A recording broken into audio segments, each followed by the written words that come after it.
This playoff season, there's only one place where we'll bet, Fanatic Sportsbook. Yes, they're our presenting sponsor, but it doesn't make sense to bet anywhere else if you're a sports fan.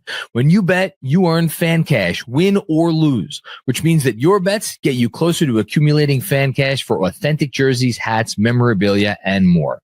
Winning hits different with fan cash. Gambling problem? Call 1-800-GAMBLER. Connecticut residents call 800-789-7777. Massachusetts residents call 800-327-5050.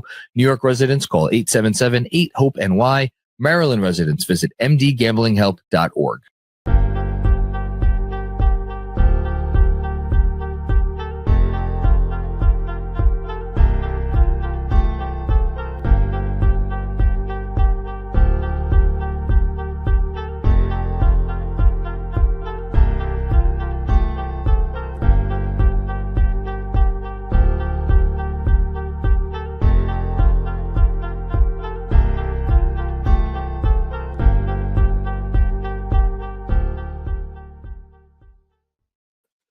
All right. That was like a 2.5 hour kick in the nuts. Welcome to the Knicks Film School Postgame Show presented by Fanatic Sportsbook. I am here with DJ Zullo. Hello, DJ. How are you? Great. It's a blast. Just spent the last 2.5 hours with you watching that thing that we're going to talk about. I mean, listen, I've seen a lot of Knicks tough losses in that building in playoff games. That's up there in terms of just being frustrated in a sustained manner, basically since the tip-off. And really, there was some brief moments of respite and joy, but all in all, it was as frustrating a game as you can certainly watch as a fan of this basketball team. Yeah, and I think for that reason, it was in a lot of ways a perfect. It was a fitting contribution to the ledger for this season. Because this season, like, look, they're going to win this in 6 games. They're going to win this in 7 games. They're going to lose this in 7 games. I mean, look, it's you lose the game, everything's on the table again. My guess is they will still probably win this series. And I picked Knicks in 6 beforehand. I don't know that I thought it was going to play out like this. But this is a team that really for the entirety of the season, and I think it's kicked into high gear over the final 3.5 to 4 months of the season. Just has looked like something that is less than the sum of its parts. A team that does not know how to exploit the talents that it has on the roster. And I think tonight it was just really sustained frustration on both sides of the court for different reasons. And the first thing that I just want to point out, or I want to say 2 things. One, I don't want to hear about the refs. Was the refereeing good? Probably not, but I don't care. If you're a Knicks fan and you enjoyed the end of Game 4, you don't get to complain about the refs for the rest of the series. That's how that goes. That's number one. Number 2, like I give the Pistons credit. I give the Pistons credit for not coming out there and like completely folding, and making some winning plays. I mean, their defense in this series has been outstanding. And it has arguably gotten better as the series has gone on. And their defense tonight was really, really good. I think that's, we're gonna criticize the Knicks offense and some specific offensive players in particular tonight. But the Pistons are doing a lot of things to frustrate the Knicks, and that's what I don't know if I'm looking forward to talking about anything about this game, but I am. We'll talk about it. But this was not like the Pistons came in here and played some spectacular game. They shot 42% from the field. They shot under 28% from 3. They turned the ball over 14 times. The Knicks got 19 points off of those 14 turnovers. They missed 10 free throws. I know they got to the line 36 times. I got it. But they missed 10 free throws. They gave up 15 offensive rebounds to you. And Cade Cunningham was good, you know, he was good down the stretch, which is more than you could say about Jalen Brunson in this game. It must be pointed out. I know JB wasn't on the floor there. We'll talk about that as well at the end. But 24 points on 6 of 17 shooting. He got to the line 12 times, made 11. That's not a great Cade Cunningham game. You know, 8 assists, 5 more turnovers. He keeps turning the ball over like crazy in the series. So the Pistons did not come into your building in game 5 and play the game of their lives. I know they won the game. For me, the Knicks lost this game way more than the Pistons won it. And I don't know if that's just my perspective as someone who roots for this basketball team and has had to watch them now for 86 games or 87 games, excuse me. But that's how it feels. And I want to kind of just start there, and then we could get into some of the reasons why the Knicks went out there and affirmatively lost this game. Yeah, I think I certainly understand your perspective, and it's completely fair considering I think we all agree there is a talent discrepancy at play here. But I think right off the bat, it was clear Detroit was making the Knicks work in a very visceral way on offense, to the point where the Knicks struggled just not getting the shot off in terms of what they intended to do, but just getting to the point where that shot was available. They were taking away action after action, time and time again, with their physicality and their aggression. And, you know, maybe the criticism for the Knicks is that they didn't play through that in a way that was good enough. And I think that is where at their best, you saw Towns play through that. You've seen obviously Brunson all Knicks career play through that physicality. They really struggle to do that tonight. And, you know, without going back and watching it a second time, it's hard to sort of diagnose where I put the credit to the Pistons or blame to the Knicks in terms of, you know, how to differentiate. I thought the Pistons came out in a way that put the Knicks back on their heels offensively. And if it wasn't for OG Anunoby just taking the game over defensively, which is going to get lost, and it should get lost because he lost the game, but he was as good defensively as you can see a defensive player in a game for an entire quarter. If it wasn't for that, the Knicks were probably down 8 to 10 points in that quarter, because that's how much they struggle in the first quarter. Yep. They never got their footing offensively. I think it starts with, you know, the fact that the Pistons were that good defensively, and then it was, you know, the Knicks and their 2 stars didn't get it done. And you can mention the numbers again. I mean, when you have your stars perform in this way offensively, the Knicks were lucky to be down to the point where they had a shot to win this game with the way Towns and Brunson played. It was a putrid performance by both of those guys. There's not going to be a lot of praise dished out tonight, so we might as well just get it out of the way now. OG Anunoby, spectacular start to this game defensively, 3 blocks in the first quarter. And also, they needed his offense too. Finished this game with 19 points on 8 of 13 shooting. He was the best offensive player for the Knicks, certainly in the half court, and I don't think that was close. But a really nice defensive effort from him. I thought Josh Hart, now his impact, you did not feel Josh Hart in the fourth quarter. Over the first 3 quarters, I thought Josh Hart played I shouldn't say that, because he made what was going to be the biggest play of the game right before the Cat 3, or what it would have been if they had one of the biggest plays of the game if they had won.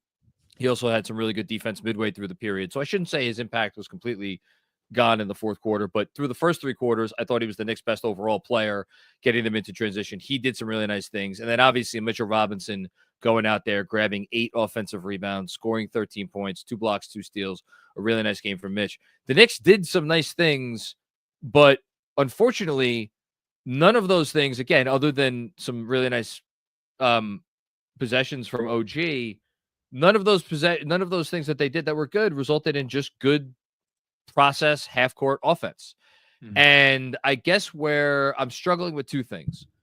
Number one, is it as simple as your 2 best players, Karl-Anthony Towns and Jalen Brunson, took 30 shots and they made 9, 33 points on 30 shots, just like that's as bad a performance as you're going to probably get from 2 All-NBA players in the same game. And the fact that it was a closeout game at home, and that's what you got for your 2 best guys. I mean, it's just really bad.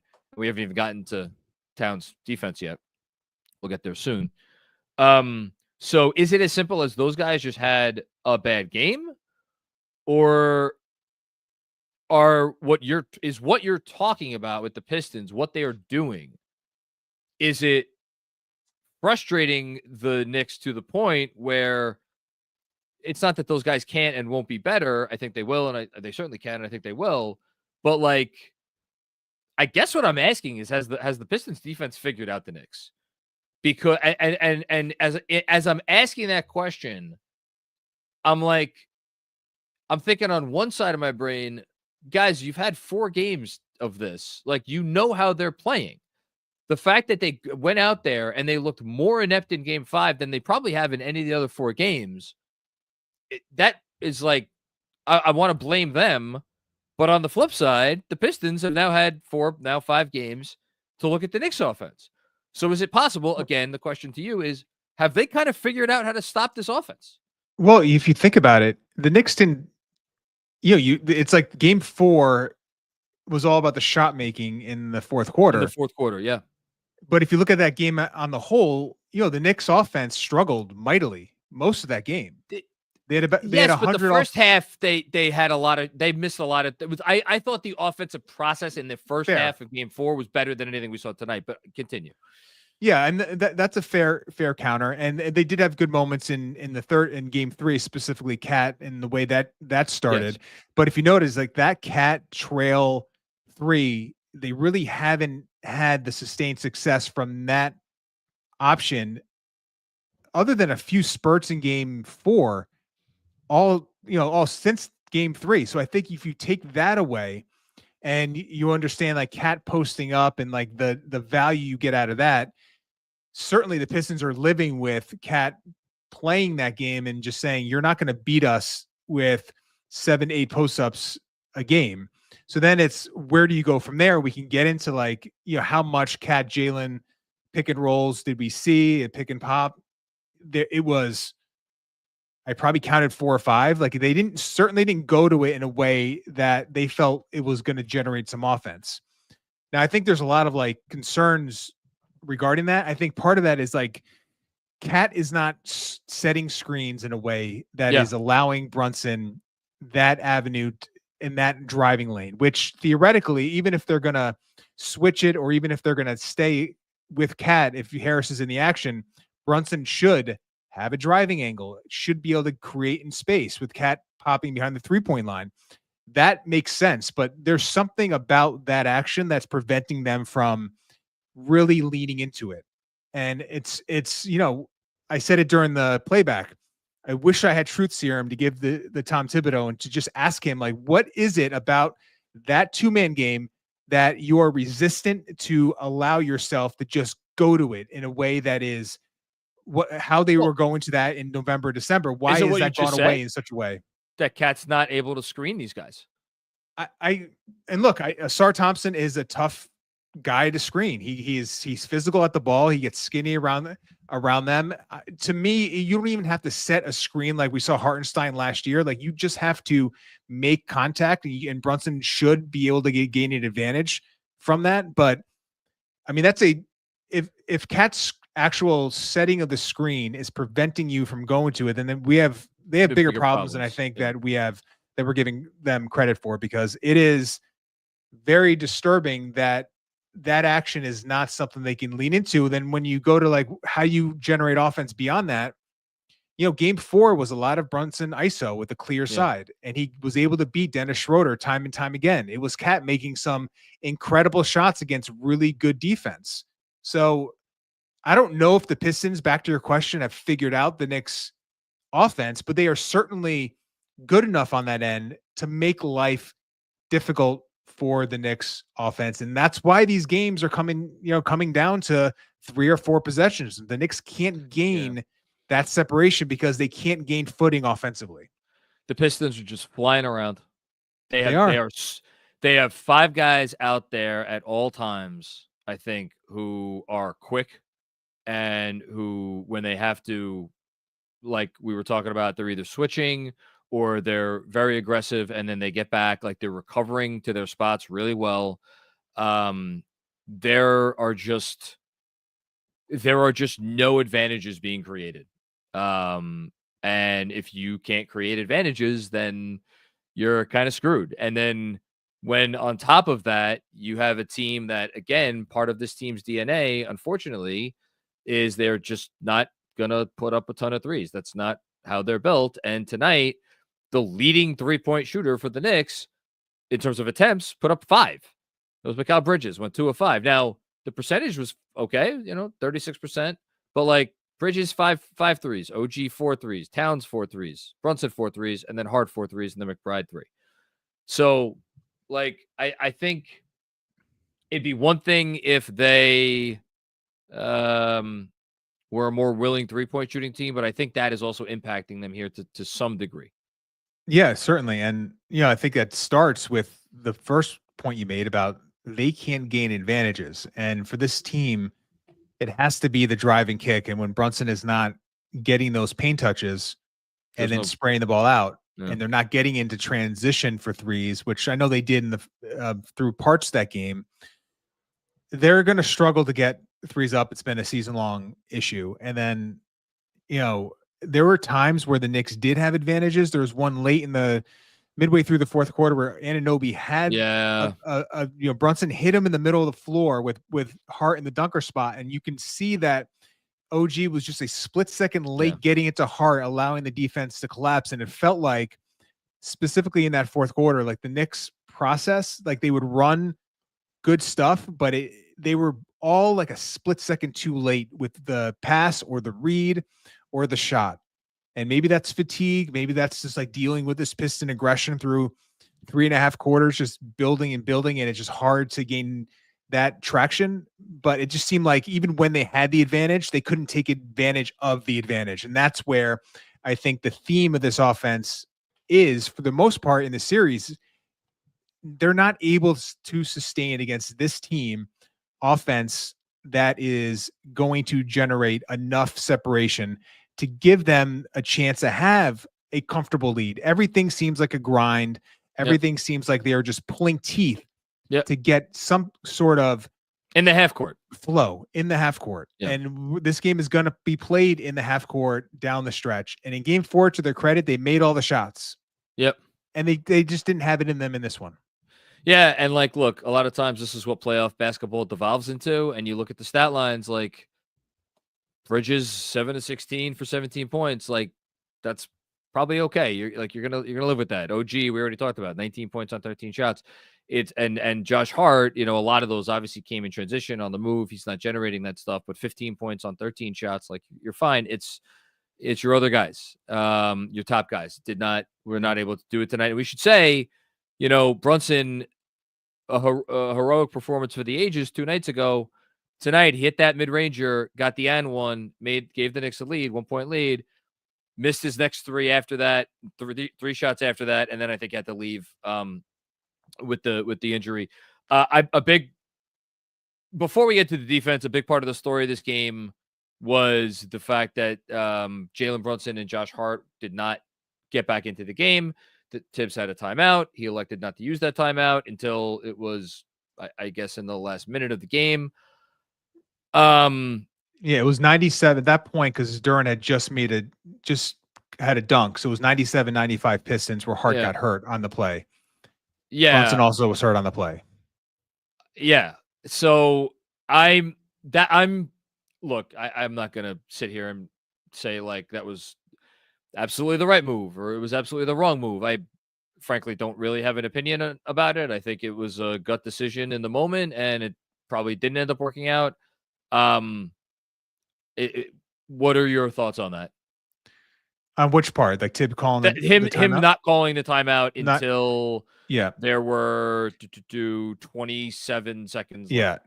I thought it was in the moment. I kept thinking, just like he was probably thinking, they'll get a stop. They'll get a stoppage. They'll get a stoppage at some point. Like something will happen where we'll get these guys in the game because with one timeout left, I don't think in the moment, I didn't feel like he should have burned a timeout. Now, in hindsight, listen, you lost too many possessions. But to me, that's Monday morning quarterbacking at that point. It's very unfortunate and very rare for there to be in that stretch of time in a close game in the fourth quarter, in a physical game, that you don't get one moment to get your players back in the game. So I think he was just playing the odds there. And I thought it was the right decision at the time. It certainly didn't play out that way. Yeah, I mean, and for whatever it's worth, the offensive possessions when they were out of the game, we had the Karl-Anthony Towns. They're actually crediting Harris with a block on that fadeaway that didn't even hit rim. Really bad attempt. It was an isolation, attempt. Middle of the floor. It was a turnaround, like 20-foot shot that had no chance of getting to the rim. Terrible. Bridges then missed a 6-foot pull-up, which I thought was a good look, and he just missed it. And then you had the campaign, a running floater that he's made all year. Missed that. I thought that was a perfectly fine attempt. And then you had Bridges with, I thought was a pretty good look from the corner. Right corner, yeah. Yeah, that missed. And then Bridges made the 2, and then Brunson came back in the game. So, again, there were I thought you got pretty good shots, all things considered. Other than the Towns shot, I thought you got good shots, all things considered, and they didn't go down. That leads us to the conversation about Cat. It had been a really good series for Karl-Anthony Towns up until this point. I remember, doing game 1 with you on the playback.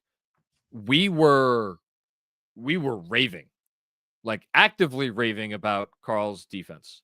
Out of the gate and through the game, and we were like, man, if he gives this level of defense throughout the playoffs, maybe we could actually have some different conversations about this team and what they're capable of. And you said it on the playback tonight. It's been slowly getting worse and worse since then. Watching tonight, for me, it felt like it fell off a cliff. And when it's one thing if you are getting either the individual offensive production from Karl-Anthony Towns, which you did not get tonight, or you are getting even the impact on your team's offense from Karl-Anthony Towns, which his impact on the team's offense tonight wasn't as good as the guy who was backing him up, because at least Mitchell Robinson was giving you second chance opportunities and setting better screens. If we're really calling a spade a spade. So you're not getting any of that stuff on offense. And on defense, it was just, given the spot that they were in and the stakes and all that, it's the worst defensive game he's played all year. I don't even think that's a controversial statement. No, not if you're considering the stakes. Absolutely, this was the worst he's been. And Sar Thompson scored 22 points. I can't imagine that. Most of those had to have come at a direct result of Cat being high at the screen, being an absolute zero in terms of impact at the level of the screen. The advantage being created with Duren or Thompson getting behind into the paint, and then the 4-on-3 in the back end, and the Pistons doing a really good job of converting off those. It was game 1 where we saw Cat at the level and then impacting the ball, generating deflections, steals, not allowing Cunningham to get the ball to the short roll and the Pistons to be able to play out of it. And they have athletes back on the back line that can finish above the rim, Duren and Thompson. So if you allow them to have these advantages, and they're better than you think in terms of processing those 4-on-3s, they're going to pick you apart. And Cade, to his credit, is going to make the right play. Like, he's not going to press the action. And when you're in this in-between area, and I saw it first in game 2, and it has gone, as you said, downhill and fell off a cliff today. If you're going to be at the level and you're not impacting the ball, then you were just inviting 4-on-3s, and your defense can't function in that way. No, it's either got to be aggressive, where you are hands active and you are making every pass Cade makes a challenge, or you are just dropping back and you are playing conservatively and maybe not allowing some of those finishes at the basket. The in-between, which is where Cat has been a lot in this series now, can't happen. And that's where the problems lie. And that's when you see Mitch come in the game and you're like, wow, this is being active at the level and the deflections. And we're not saying he needs to be Mitch, but you need to be an impediment as a screen defender when you're tasked with being at the level. And that's something that, listen, we heard all off season or after the trade that Cat can play at the level and he could be effective and he's not a drop big. We know that drop coverage has been a problem for him, but we haven't seen enough of it for me to feel confident he can do this. And this is what his playoff career has been. Frankly, It's been, Cat's had some good games, and we see whether it was you pick a series, you could point out where Cat was great on both ends in every series he's ever played in. There's been games, but there's also games like this where it just doesn't happen for him. And tonight it was so damaging because, to your point, it was on both ends of the floor. And you are going to struggle generating team defense if you are consistently pierced at the level of the screen. So heading into game 6, and how frustrating is it that we have to now talk about adjustments heading into a game 6 in Detroit? Yeah. But here we are. I don't know. Go ahead. No. What were we going to say? I don't know if it is simply Tom Thibodeau saying to the Cat, you just have to be better. You have to be the guy that we saw in game 1. Yeah. The counter to that will be, we have many more possessions now of Cat not being that guy. Yeah. Whatever happened in game 1, I don't know if you can count on that returning. No. So then what do you do? Is it just a lot more Mitchell Robinson? Is it playing more conservatively? Like, what is the adjustment there? Because go ahead. Let me hear it. The number here, you want to talk about numbers that define this game. There's the Towns and Brunson shots and field goal attempts and points. And then there's the starting lineup in 21.55 or 21 minutes and 55 seconds tonight.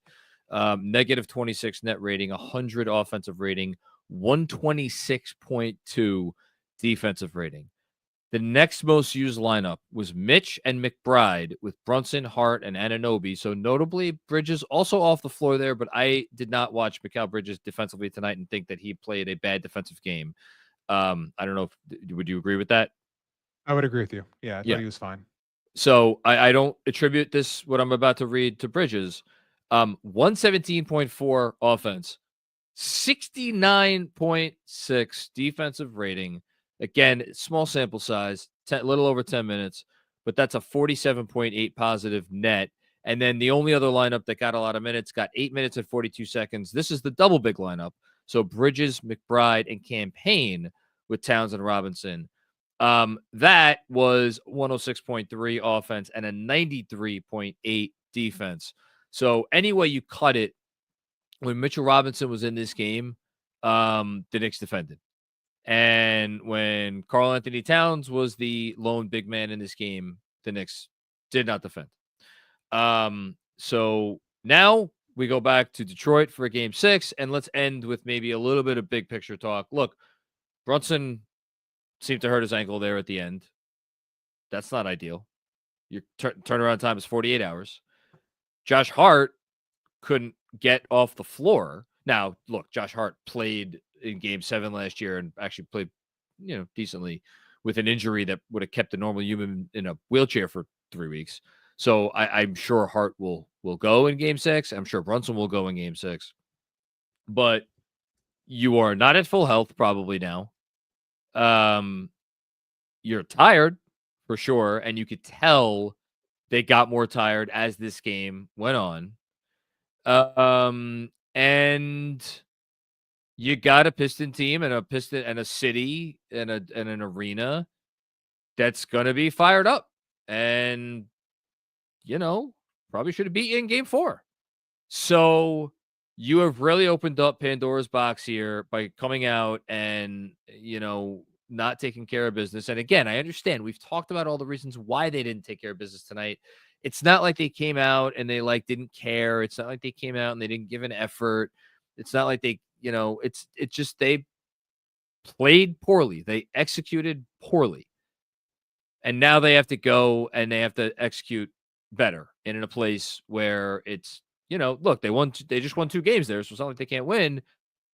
Either way, Boston is up 25 with 5 minutes to go in the fourth quarter. So Celtics are going to be able to rest. What is tonight? It's Tuesday. This is a Thursday game. Even if you win it in game 6, you're going to get maybe you might be back on the court on Saturday. At latest, probably on Sunday, although I shouldn't say that. I don't know what the next round schedule is going to be. And that's if you win game 6. And there's also the possibility you lose game 6. And then I don't want to go too far afoul here because it gets into a whole host of conversations. Like if the Pistons ever did come back in the series and won it in 7 games, like at that point, like how much more you're already traveling down this road. Like that would be bad. That would just be really bad. And yeah.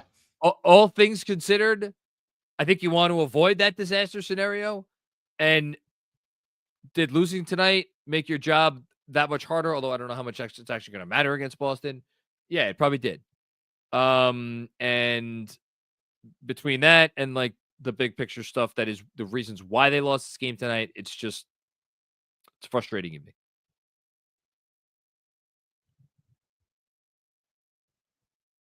Oh, you're muted. Either that or I can't. I did something. I think you're muted because I can't hear you. Kev, can you hear DJ? We're closing the monologue. Oh, he can hear you? Okay. Don't hear him. Okay. So then it's just me that I can't hear him. No, I don't hear him either. Oh, you don't hear him either. Okay. So it's not okay. So DJ, try to figure out your mic situation. We will get DJ's answer. Kev, do you want to Oh yeah, there you are. Okay. I apologize. You're good. The gremlins. They pop out in the worst times. Yeah.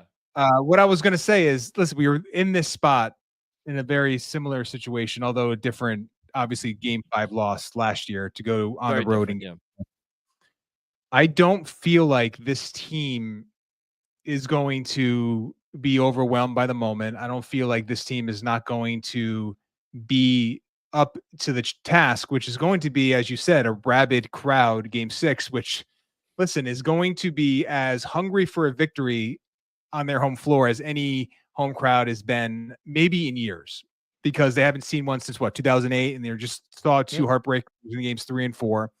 They probably thought they weren't going to have a chance to get another one, but I don't think this team is going to shrink in the moment. The question is going to be the execution, as you touched on. The question is going to be, can you figure out a way to gain some momentum offensively, something that you can go to time and time again to generate some good offense? I think that is where the struggle is, because, there's been moments of it. It's never been something that's been consistent. I think that's where, if during these 48 hours, that you have to find that. And if they don't find that, then we're going to get into another situation where 5 minutes to go in game 6, this is going to be a 2 or 3 possession game, if not closer. And all the pressure will probably be on this Knicks roster trying to avoid going back to MSG for a game 7. So I think for the Knicks, it has to be meeting the moment, though I think they'll check that box. The bigger question is there an adjustment defensively that you can mitigate the Karl Towns problem? And can you figure out this Piston defense? Those are 2 huge questions.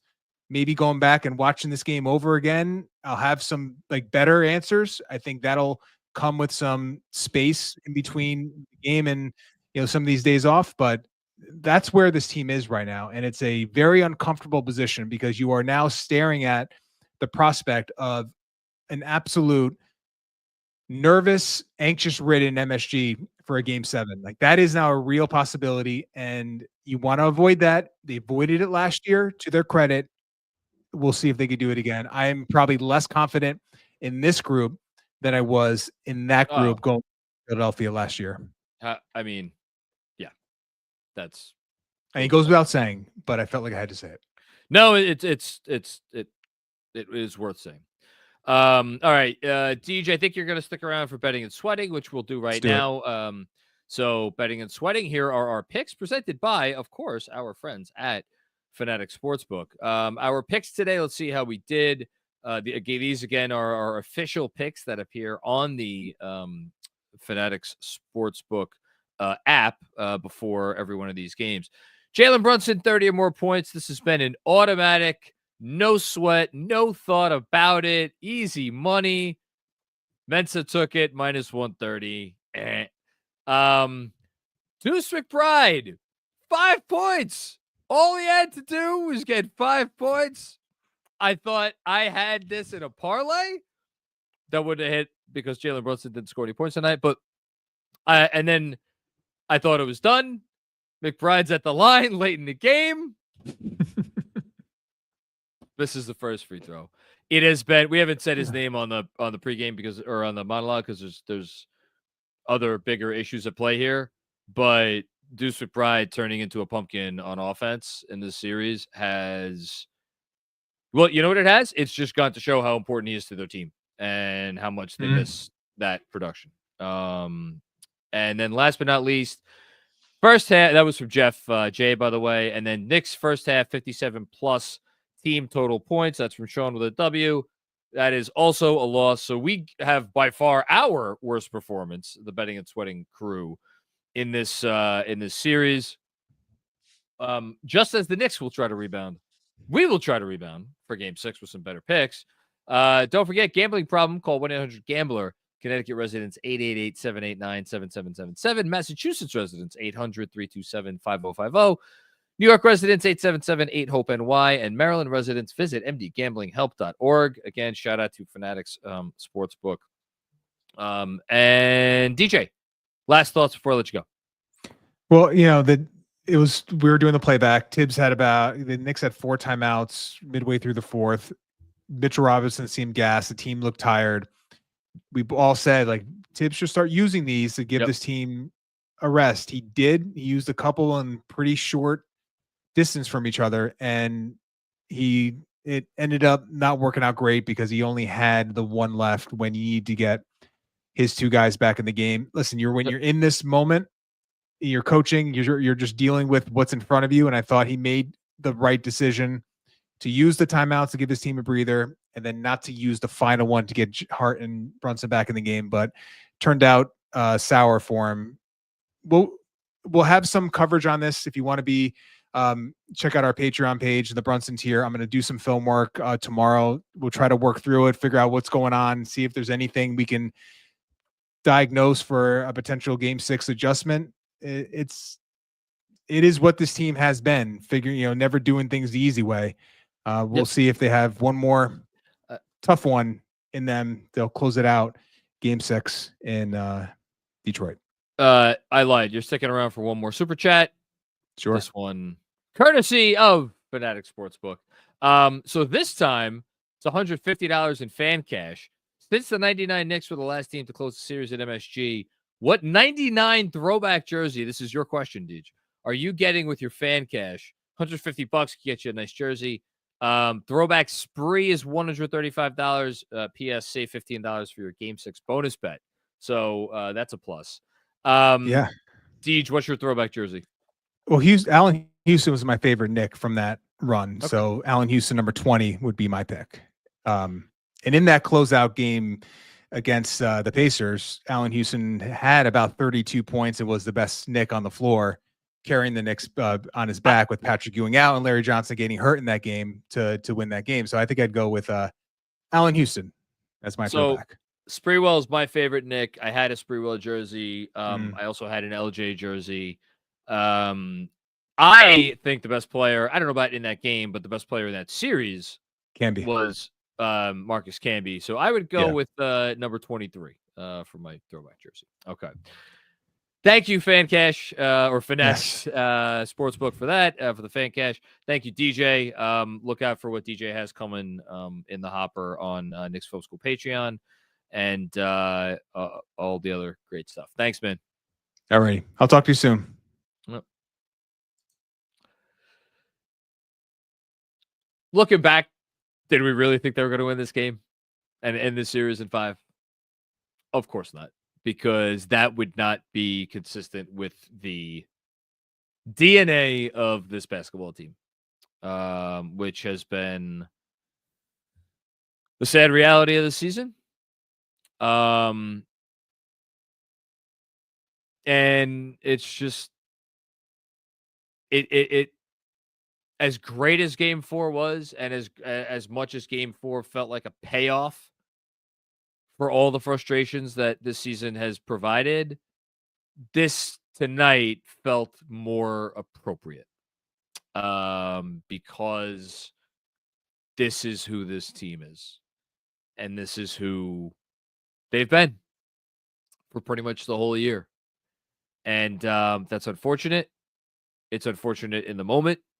It's unfortunate when you think about the reasons why, because you get to bigger picture stuff that is going to have to be solved at some point. And, probably not until the offseason. Certainly not until the offseason. And it's been a weird season. It's been a weird season, and tonight was pretty appropriate in that sense. All right. Let's see what you want to talk about. Here we go. Deadward 604. Gross, just gross. Yeah. It's a good word for it. It's a good word for it. Thanks, Deadwards. Hush Zoo. What's going on, Hush? I don't understand why we didn't challenge the cat foul on Tobias when he clearly elbows him in the face going up. 30 seconds left. You call your timeout to get your best players in. What are we doing, Tibbs? Yeah, I should. The other thing I was going to add at the end of the monologue, I have no idea. Apparently, we have about 40 super chats as of right now. I don't know. Are 4 of these going to be about the timeout and the fact that he didn't call it? Are 34 of these going to be about the fact that he didn't call the timeout? I'm happy. I mean, again, to me, it's Monday morning quarterbacking. That is the last thing that I'm going to think about or worry about, because they should have never been in the position to begin with. They go out there. I mean, I'm just saying it all serious. They go out there and they play their game, like execute, play up to the level of their talent. That's for me the bigger Tibbs thing for this game is like, you knew this was coming and it didn't seem like you had any adjustments ready for it. And then more than that, halftime, yet again, you're up at halftime, and yet again in the third quarter, you come out. This is now the 5th straight third quarter where the starting lineup has been badly outscored. I wrote about it today. I said, fix the third quarter, move on to the next round. Well, guess what? They didn't fix the third quarter. They have the best challenge staff in the league. If they didn't feel like it was a winnable challenge, I am not going to blame them. Thanks, Usher. Next up, JD. Objectively a terrible loss for the Knicks. Yes. Almost nothing went right. Yeah, other than the few things we mentioned, OG's defense out of the gate, OG's offense overall, I would say, in this game was really good. Josh Hart was really good for the most part. Mitchell Robinson making an impact on the offensive glass. But you needed something else. You needed all that stuff plus a great Brunson run, or plus a great Cat run, or plus Mikal Bridges going, 6 for 11 from deep, although that hasn't really happened all season. You needed that stuff plus, and you didn't get it. Anyway, I don't care how close it was in the end. Free throws and poor field goal percentage. Yeah, we didn't even talk about the free throws. What did they miss? 11 free throws in this game? I think it was 11. 16 for 27. Mitch missed 3 of those. So, I mean, you'll sign up for Mitchell Robinson going, 3 for 7 from the line. Will you sign up for that? But whatever. Am I going to quibble over one free throw? Deuce, he missed the one he needed to make. That hurt. Brunson missed 3. I can't get on Cat for missing one free throw. Bridges missed a big one when he got to the line late. So, tough one. Thanks, JD. Kevin Danishevsky. What's going on, Kev? At least I have the Mets. 21-9 and the lowest ERA in baseball. Good for you. Beats watching a super talented team that can barely get by the effing Pistons. Yeah, I mean, the Pistons are now plus, let's see. Hold on. I think the Knicks are +5 in this series. 6, 2. Yeah, the Knicks are +5 in this whole series. So, like, yeah, they're up 3-2, but they're up 1. They're outscoring them by 1 point per game. You know, and look, I want to give the Pistons credit. I do. I think the Pistons deserve credit. Their defense has been awesome. They are doing a good job attacking the weak spots of the Knicks defense. They deserve credit for all of those things. They are not like you watch the games out west and you like there's this Clippers Nuggets series right now that's on. There's oh my god, what's the other really really good competitive series that's tied right now? Not Warriors, Rockets, not Lakers, Wolves. Maybe those are the well, I'm not, it's not OKC. So, whatever. Lakers, Wolves, I think qualifies. Whoever loses that, like even Rockets, Warriors, like the loser of all of those series is just a flat out better team than this Pistons team. The Pacers are a flat out better team than this Pistons team. So you're talking about, and I even mentioned the Thunder or the Cavs or the Celtics yet. So you're talking about 7, 8, 9, 10 teams in the league that, like, I put the Pistons definitively below them. And again, I'll give all credit where credit is due. They've come out and played like I don't want to say they've maximized their abilities, but like they've acclimated themselves very well for what they are and who their personnel is. The fact that this is a series is an indictment on the Knicks. The fact that the Knicks could have lost every single one of these 5 games is an indictment on the Knicks. The fact that this series is going to have to go to at least 6 games is an indictment on the Knicks. And in case it's not very clear, it's not just the roster. They have a coach who God knows I have defended to my detriment for years. Has Tibbs done some nice things in this series? Yeah, he's done some nice things in this series. Has this been any kind of a coaching masterclass by him? It's the conversation. Well, is he the reason they're losing or they're only have a 5-point margin? You can look at that both ways. Is he like doing anything actively bad? But the other side of the coin is how much is he doing to help them? To the extent that anything can be done. And I have to believe that there's more stuff that they can be doing. But again, this is not a Pistons series issue. This is an 82 game issue. Because for 82 games, it has felt like this team is not maximizing their talent. And that is, and look, this offseason ultimately is going to determine whether the front office feels like that is more of a coaching issue or more of a roster construction issue. It's frustrating nonetheless. Thanks, Kev. John Leary, what's going on, John? I still think they win the series, but it's so concerning they struggle this much with a 44-win team without Isaiah Stewart. Great call. Beef Stew is a big part of their team. He played in 1 game and he wasn't effective. And Cade's not even going off. I think Cade's been very good. Again, he was not great. But he's like Brunson has been like, even after today, although it's certainly a lot closer after today, I still would say that Brunson is the better player, certainly the better player in the series. I think he has been better in the series, but got closer today. The 44-win team thing, I think if you look at the numbers say that for 4 months going into, or for at the very least the last 2/3 of the season going into the playoffs, the Pistons are at the very least as good a team as the Knicks, if not a better team. And there are numbers that say that they are a better team.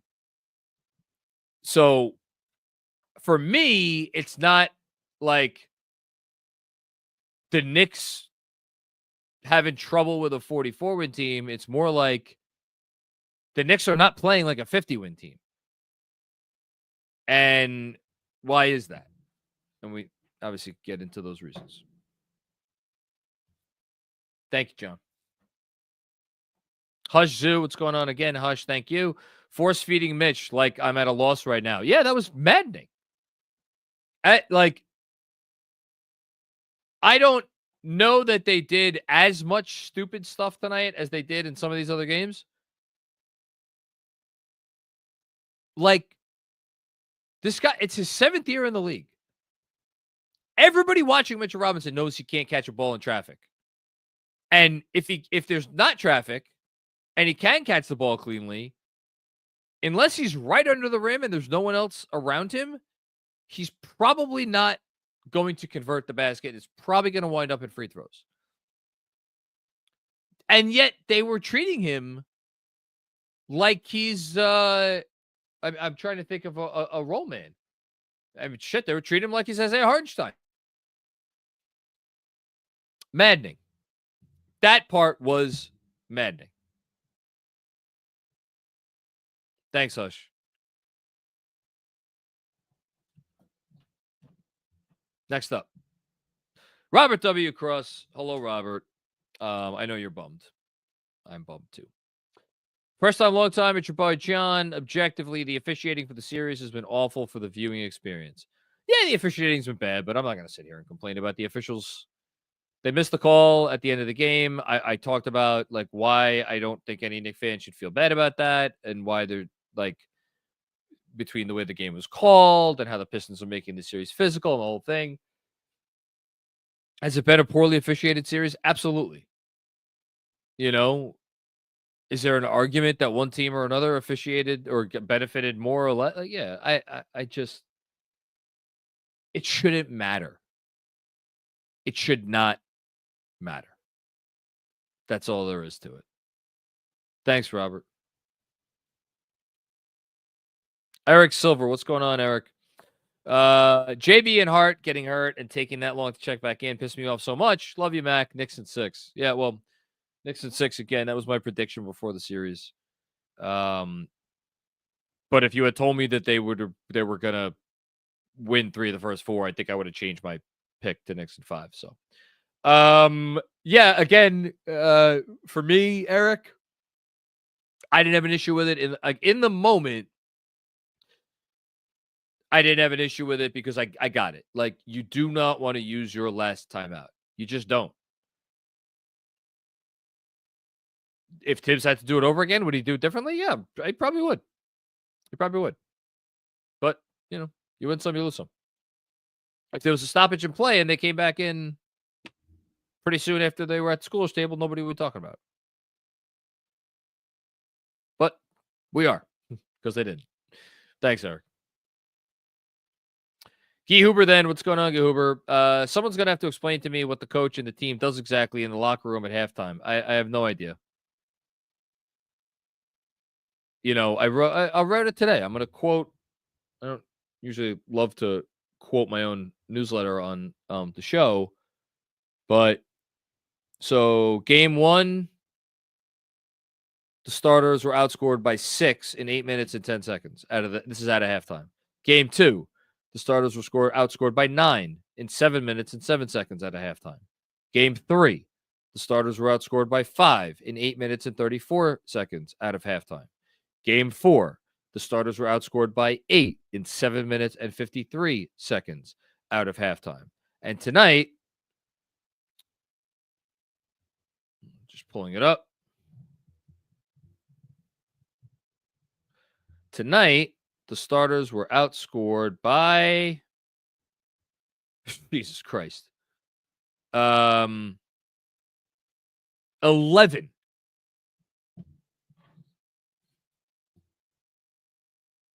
11 freaking points. Well, that's just great. Good stuff.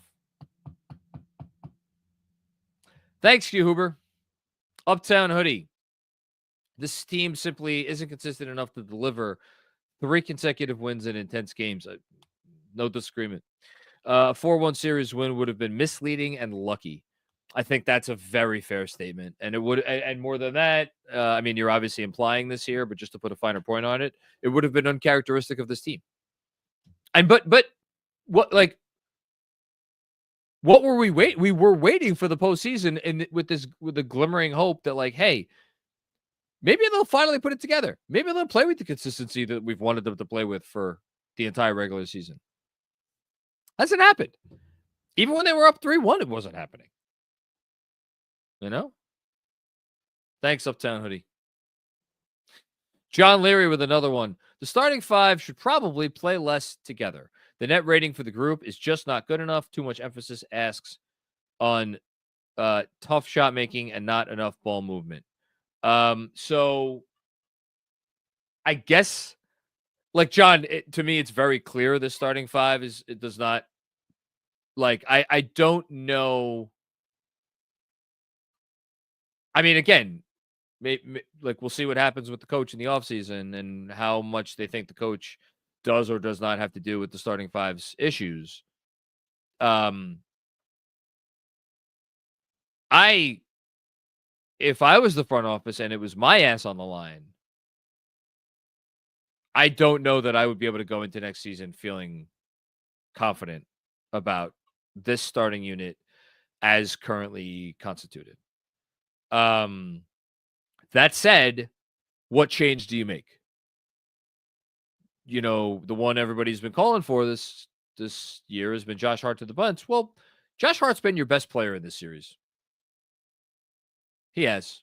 He's been your most consistent player, night in, night out. He's given you things that I don't even want to know where they'd be without it. Now, look, he was 1 of 4 from 3 tonight. Even when he was making, you know, he's around 50% from 3 for the series, but it impacts your spacing in negative ways.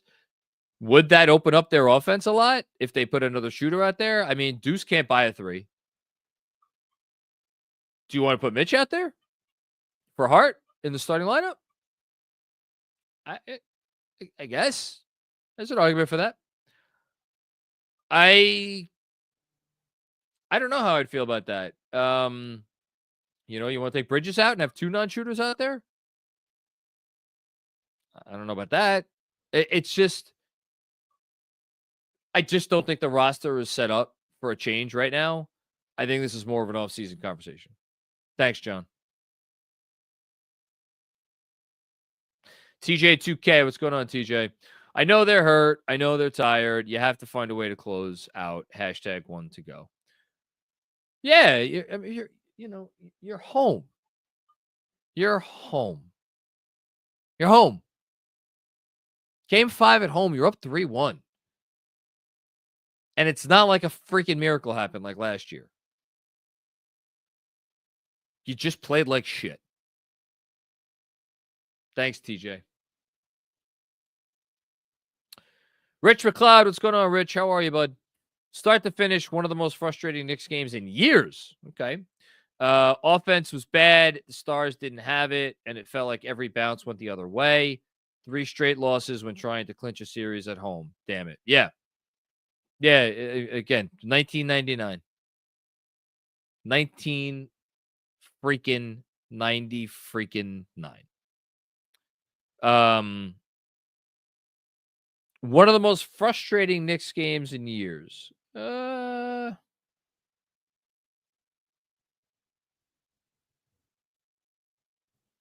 Sorry, I'm thinking about that one for a second. I mean, game 2 was pretty frustrating, but this was more frustrating. Nothing last year was as frustrating as this. Trying to think. You know what? Given the stakes, if you're just gonna put a lot of extra weight on it because it's a playoff game, I mean, there were definitely games this year where I was more frustrated on balance. But when you factor in that this was a closeout game at home and you could have ended the freaking series. And you know what the worst part is, Rich? Can I just be honest for a second? We're an hour into this, so the game ended about an hour ago. I'm not going to say that I'm like already over it because that's the wrong word. That's the wrong terminology to use. But I'm so one, I'm not surprised. I wasn't surprised it was happening in the moment. There was actually no part of me that was surprised it was happening in the moment. There hasn't been a feeling of devastation in the slightest. And right now I'm sitting here, I'm like, yeah, okay. Because I'm so used to this team doing this. And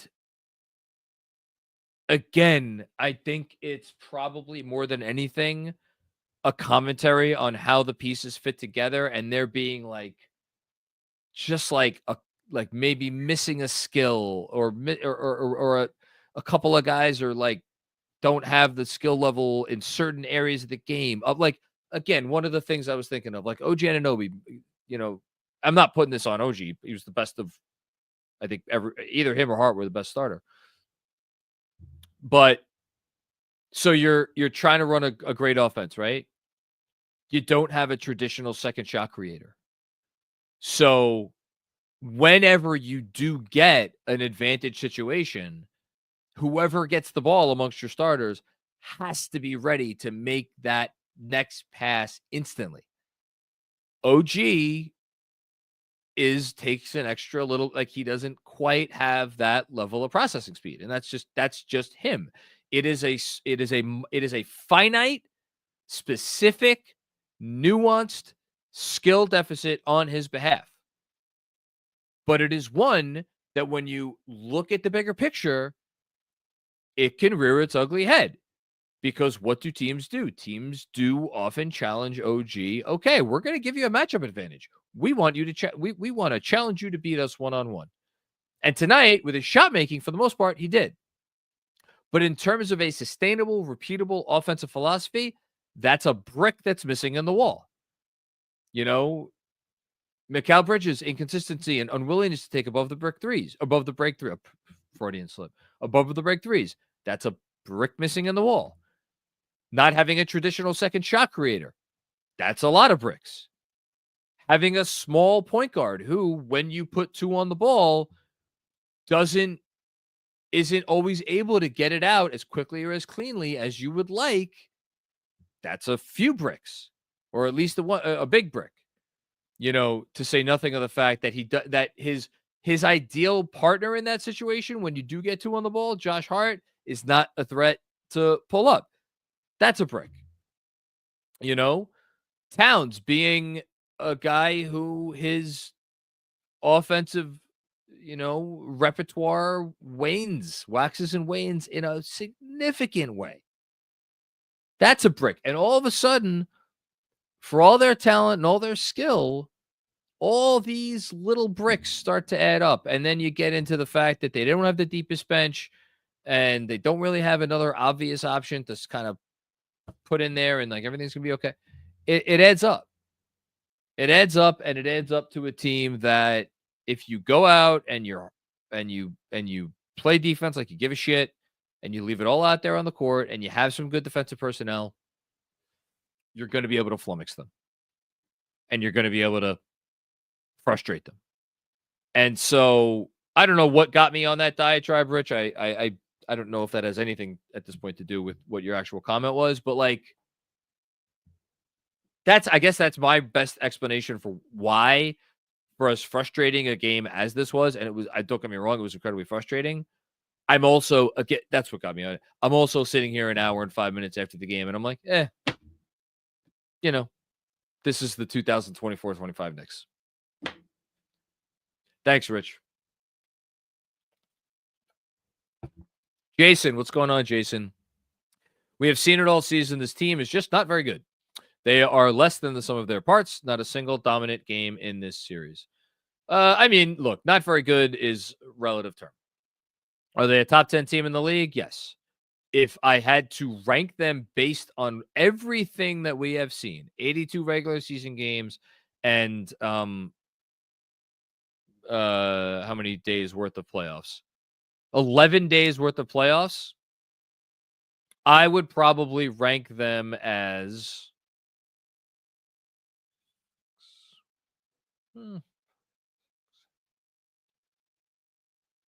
I would rank them no better than the eighth best team in the league. And if you wanted to be unkind, you could say that they are at best a borderline top 10 team. That is not that's not good enough. For one, they were better last year. They were higher than that last year. I don't know where you would have ranked them last year. They were definitely better than that last year. Both the version of the team that was fully healthy before Julius went down and the version that was in the playoffs. So you made all these moves, and if again, you're doing rankings, the ranking got lower. Now, do they still have time to change that? Again, but we've been saying this all year. Could they go and give Boston a series if they get past Detroit? Yeah, they could. It's possible. But as of right now, that's where this thing is headed, and we know what's going to happen in the offseason if we're coming out of this, and this is basically the agreed upon sentiment that they're like the 8th or 9th or 10th best team in the league. We know what's going to happen there.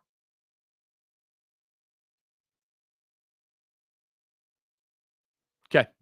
Thanks, Jason. JD, most of the fouls Cade got were extremely soft.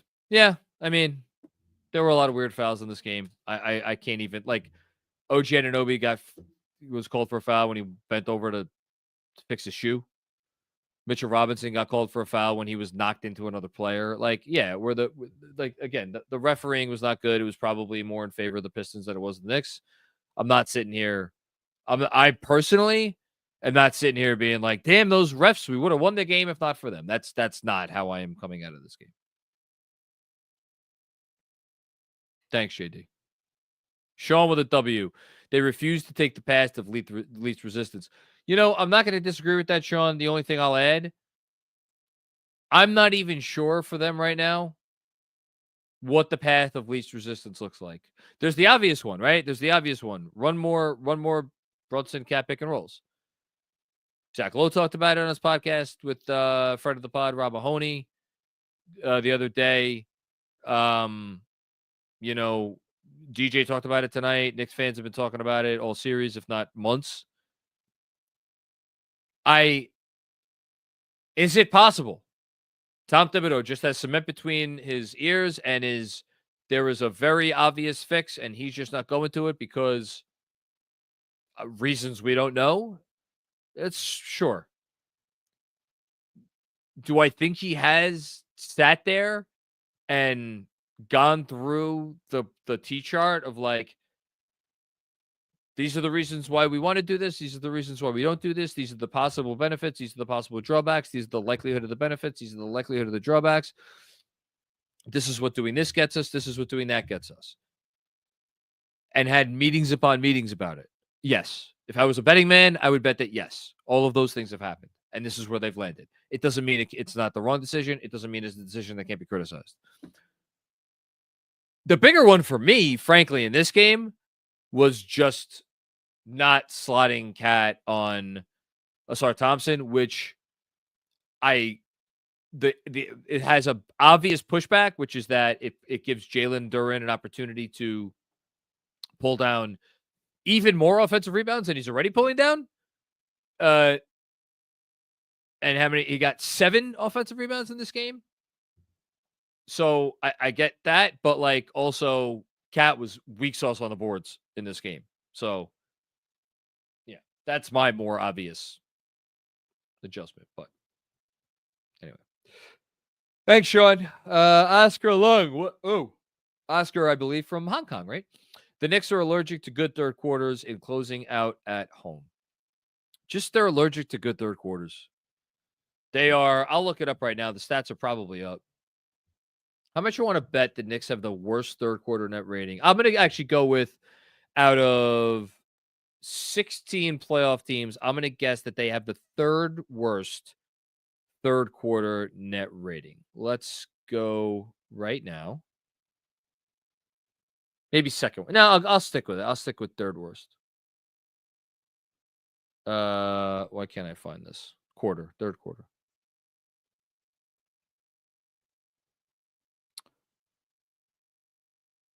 Look at me. Too forgiving. They have the worst third quarter net rating in the playoffs. They are getting outscored, friends, by 28 points per 100 possessions in the third quarter.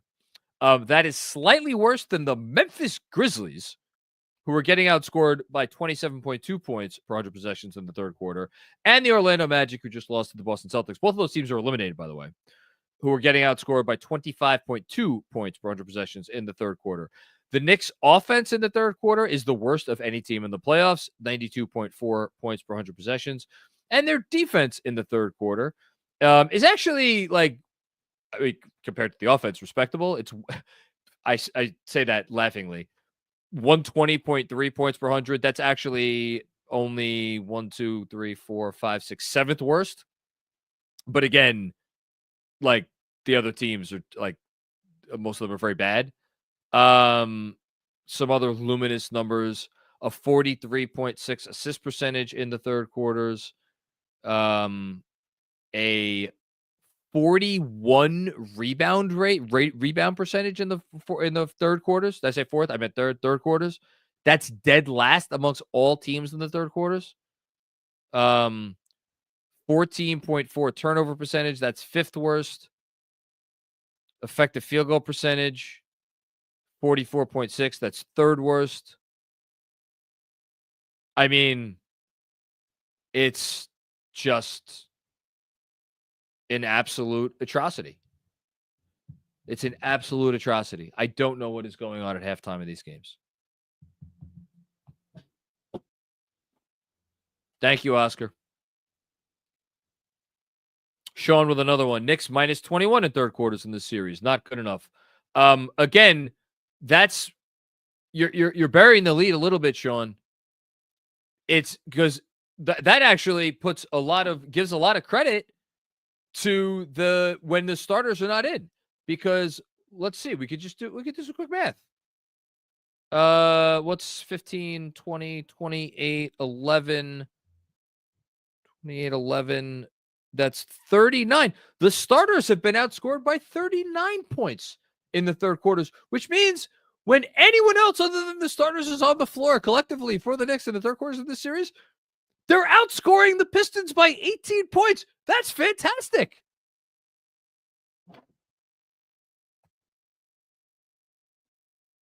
It's unbelievable. Unfucking believable. Thank you, Sean. Huck Frazier, what's going on, Huck? Sorry, but this series shouldn't be close with the talent difference. Have dictated the style only once.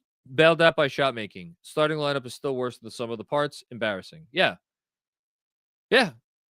And again, it feels like we're having an offseason conversation tonight, but I like every time this team goes out there, because here's the thing. They never just go, rarely do they just go out there and play like shit. Usually the things that they are doing, or like they go out there and they don't try, like that's not what this team does. Usually the things that they are doing, or the things that they are allowing to be done to them, make you think directly, immediately about the roster, about the complexion of the group and how they fit together and why are they not better? You know? And again, so someone, and very possibly multiple someone's are going to take the fall for that. Could be coach, could be front office, could be player, could be all three.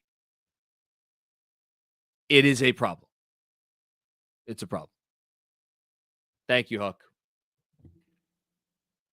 JD with another one. First time this series, they legitimately look gassed. It's fair.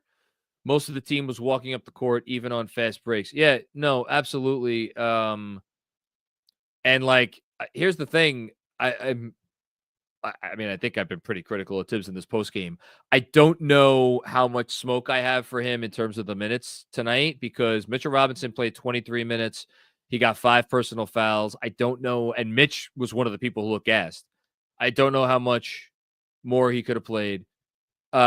Deuce can't buy a shot. He played 22 minutes and Campaign gave you 12.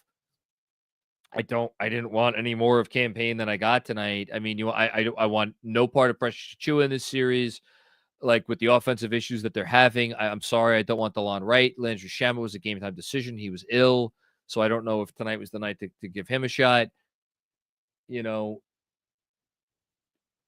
it's the first time since game 1 and game 2 that they've had only a day off between games.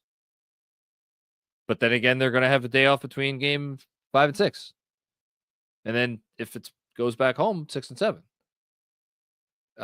You want to put that on the minutes that they've played all year? I just don't know how to, like, they had 5 days off. And actually they had 7 days off because nobody played in the season finale. So they didn't play for a week before the playoffs. So I don't know that I could get behind anything. I'm not saying you're saying this, that I could get behind any theory that they're gassed because they played so many minutes during the regular season. But also, can't rule it out. Thanks, JD. Sam Garcia, they can never make it easy, huh? No. That's not their DNA. Thanks, Sam. OG team, what's going on, OG? Mikal got to be the softest player I've ever seen. Why are you picking up your dribble against Tim freaking Hardaway Jr.? Look,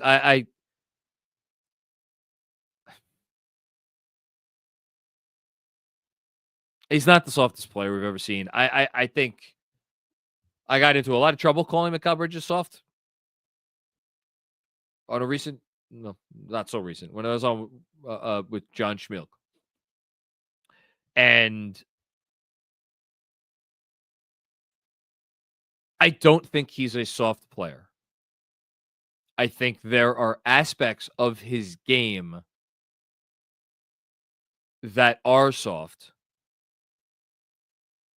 and they hurt his ability to be an effective player sometimes. All that said, I think he has been really good to outstanding defensively. Certainly for the last 3 games, I think probably the whole series for the most part, but definitely the last 3 games, and especially game 4. And I thought he was good defensively tonight. Rebounding. He's gotten some tough rebounds. I mean, Mikal Bridges got you 6 boards tonight, like including an offensive rebound. I thought he's good on the boards.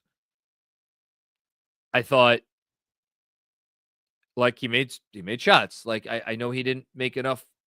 He was 2 of 5 from 3. I don't feel like tonight is the night to get on Mikal Bridges. But at the same time, there's a reason I wrote something that was very critical of him last week. And it's not his fault. Something about his mix with this roster is just, I don't know. I just don't, something's not adding up for me. And I don't know. I'll leave it at that. Thanks, OG team. Dom Cappuccini. Dom, thank you. It's very generous of you on a night when they had that level of performance. You said it, John, on playback. Perfect encapsulation of the season. I said the other day I might be ready soon to start believing in them. Per usual, the Knicks core are always up to task for a tease. Yeah, I mean, Game 4 was awesome, and they deserve so much credit for Game 4 and for winning it and the individual efforts that led to that win. But it's not like you watch Game 4 and you're like, oh, they solved everything. It's not like you watch Game 3 and like they solved everything. Game 3 was their strongest performance of the series, and even then, what was it, a 1-point win? You know, or 2-point win, whatever the hell it was. It was not a big win. It's who they are. It's who they are. Thanks, Tom. Jason Kirsch, what's going on, Jason? How are you? Play Shamet 8 minutes in the first half. It'll help. Tonight he had, I think, migraines. I know he ended up being available. So if you're available, you could play. The Pistons' size is such an issue for the Knicks right now in myriad ways. And if you're playing Shamet, you are playing him to give a breather to your starters. So you're probably going to have to play him with at least Cam or Deuce, and probably with both of those guys, which leaves you extremely small. Now, could you say, well, it doesn't have to overlap that much. Maybe you play Shamet here and then play Payne there and play Deuce there. Well, then all of a sudden, then you're getting no time together with your starters, which I understand may be a good thing because the starting unit is not great together. I understand that. And maybe that's another thing to go back and be critical of Tibbs of like, he has always been a coach that it just believes like you put your starters out there as many minutes together as possible. And he's done that with this team. And it has not worked. So is it time to pivot in some way, shape, or form? You know, he played the starters together tonight 21 and almost 22 minutes. They were a -10. You know? It's a valid criticism. Thanks, Jason. I just wish they had other pieces that we're not sitting here talking about. No disrespect to Landry Shamet. I like the fact that you're saying we got to play Landry Shamet minutes. And again, I was high on Shamet coming into the series. That says a lot. Anyway, JD, really disappointed in Deuce missing all series. Missing all series long. Yeah. It's been a brutal offensive series for Deuce. I'm actually afraid to look up what Deuce is in the series, but I will do it anyway because I like horror movies. Deuce for the series, taking 5 field goals a game, 5.2 field goal attempts a game. He is shooting 26.9% overall and 25% from deep. To give you an idea of how much worse that is than everybody else on the roster, so his effective field goal percentage for the series is 34.6. The next lowest effective field goal percentage for the series is Jalen Brunson at 48.3. Now, 48.3 is not good, but Jalen Brunson has also had some moments where he has been pretty good offensively. But the fact that every other player on the roster has an effective field goal percentage between 48 and 59, and Deuce is at 34, it's rough. It's rough.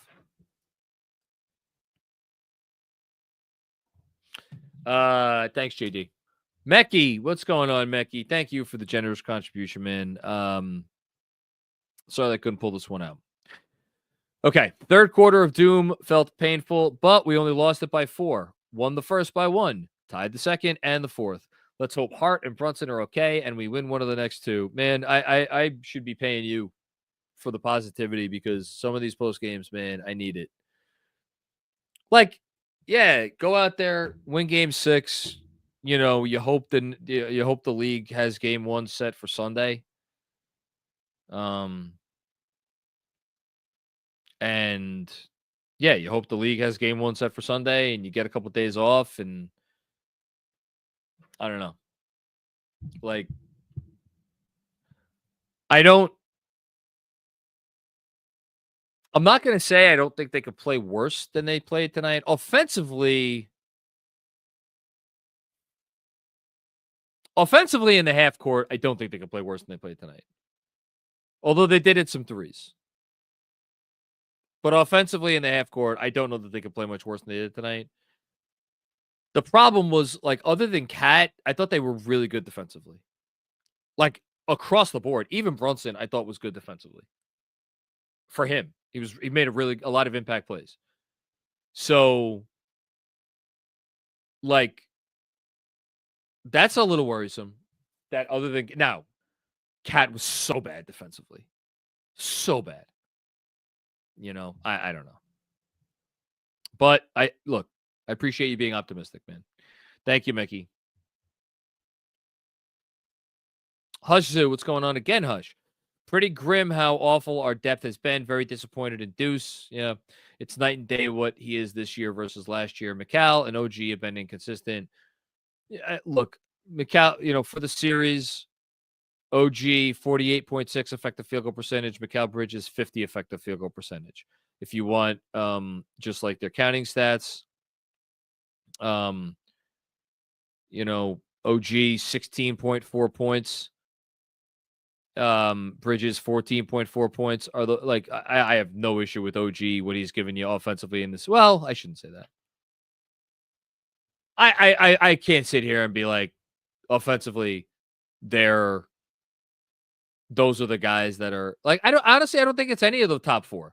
I know tonight it was Towns and Brunson, and if they come to play and make shots in a bigger way, then we're sitting here talking about, hey, let's get ready for Boston. So I don't know.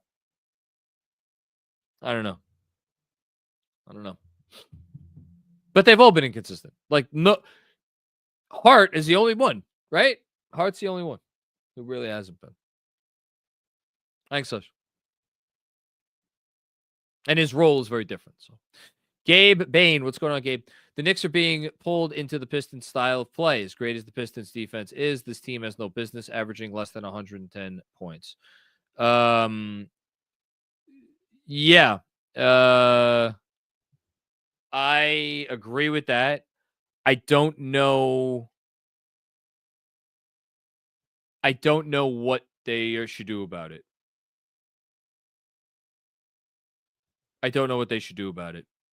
Like, it's great. It's great to say, or it's okay to say, like,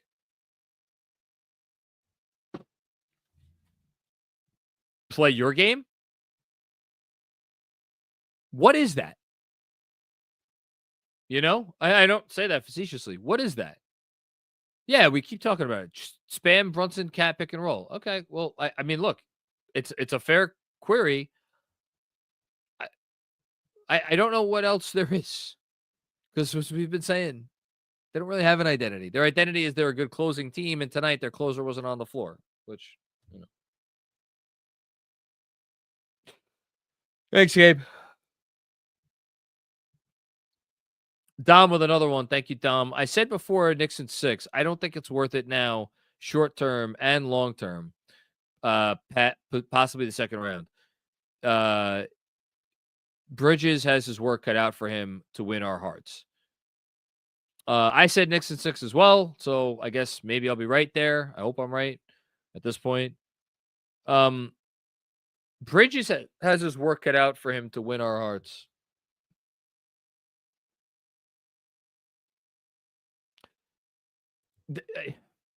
Yes. I think this team as a whole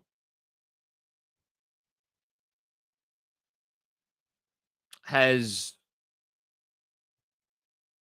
given back a lot of the goodwill from last year. There was never, the vibes last year were obviously, we talked about it, was all-time high. They've given a lot of those back. And they could flip the script in a heartbeat if they, this summer, if they make a trade, if they get a new coach and they come out next season or whatever, and they're playing like this season's version of the Cavs, they could flip the script in a heartbeat. I don't know how easy that's going to be, but in the meantime, I think they all have a little bit of their work cut out for them. Not that that's what they care about, but yeah. Thanks, Tom. Jesse Daniel, what's going on, Jesse? This team has no identity. Yeah. Yeah, I was on with Dexter Henry yesterday. And he's like, I said it, Dexter said to me, he's like, I said it, maybe in the middle of the season, their identity is that they are a great crunch time team. And it's as good an answer as any. And tonight they weren't. It's as simple as that. But yeah. No disagreement. JD, team just feels like a group of guys, no chemistry.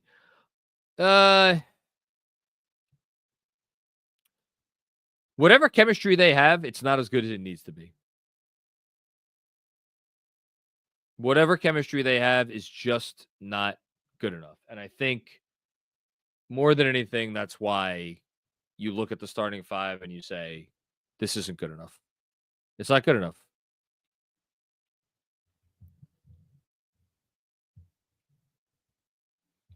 Thanks, JD. Brandon J. I've been trying to be a good Tibbs soldier this season. I don't know. This game broke me.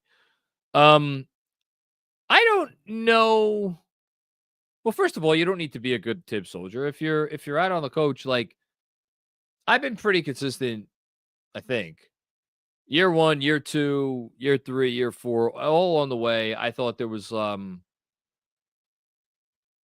somewhere between more than enough evidence to overwhelming evidence that Tibbs was the right coach for this team.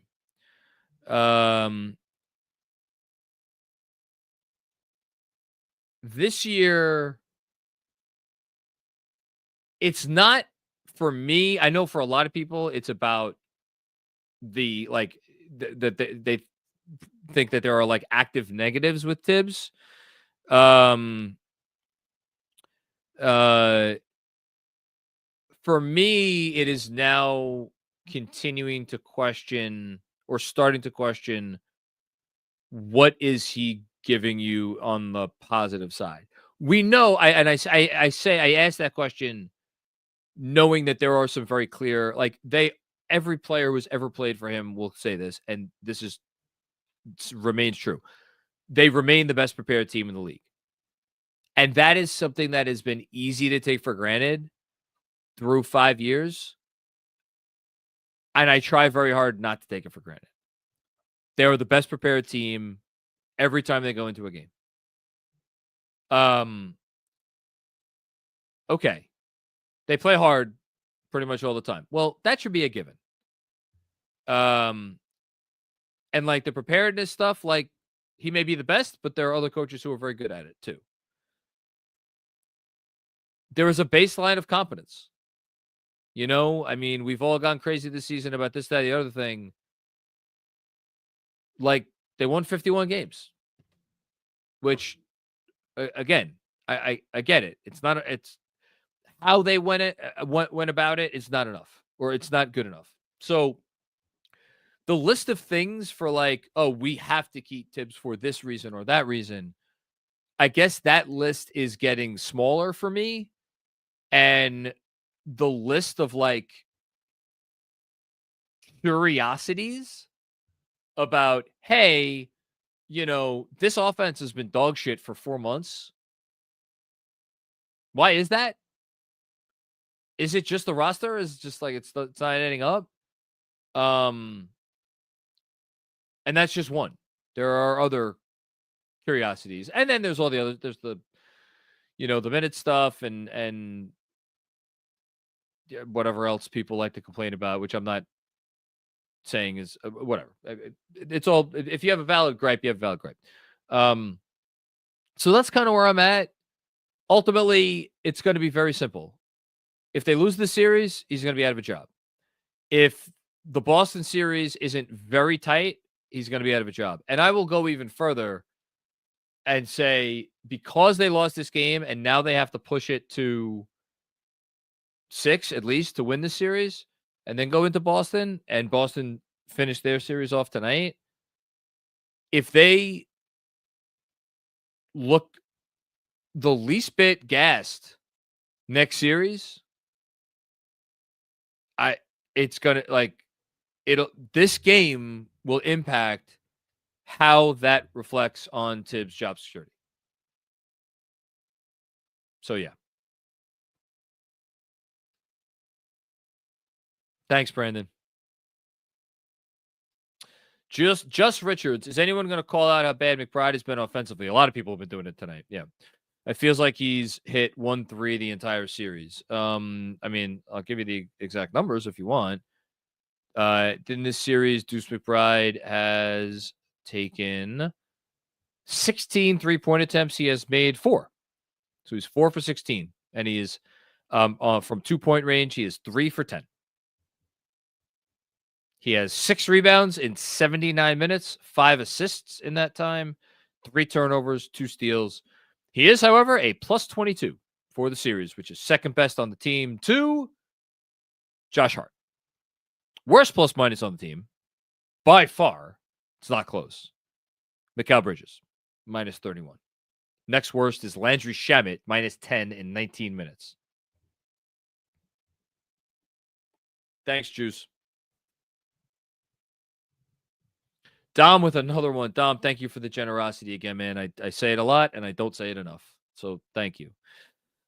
I said on halftime that I could understand why they may try to push for another superstar in the summer with Mikal Bridges in mind. After tonight, maybe a deeper bench might be just as necessary. Unfortunately, they probably can only pick one.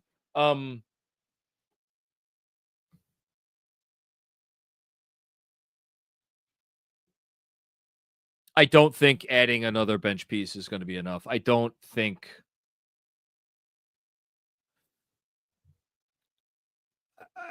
this core can win a championship as currently constituted.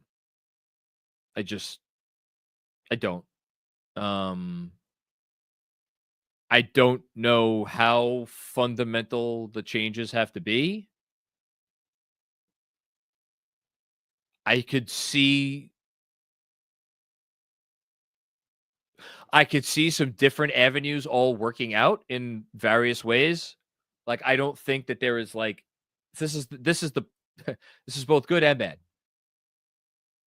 There is no one clear path for me. It's not like we could sit here now after 86 freaking games and say, oh, they just need to do this summer. I've talked about this concept before, which is both a bad thing because you've had 86 games worth of evidence and none of us could sit here and be like, oh, this is clearly the problem. Fix this and everything will be fine. We can't say that. On the other hand, I think there are multiple roads that they could go down to try to address the fact that the roster doesn't seem to make a ton of sense. And yeah, the coach obviously is going to be part of that conversation, as he should be.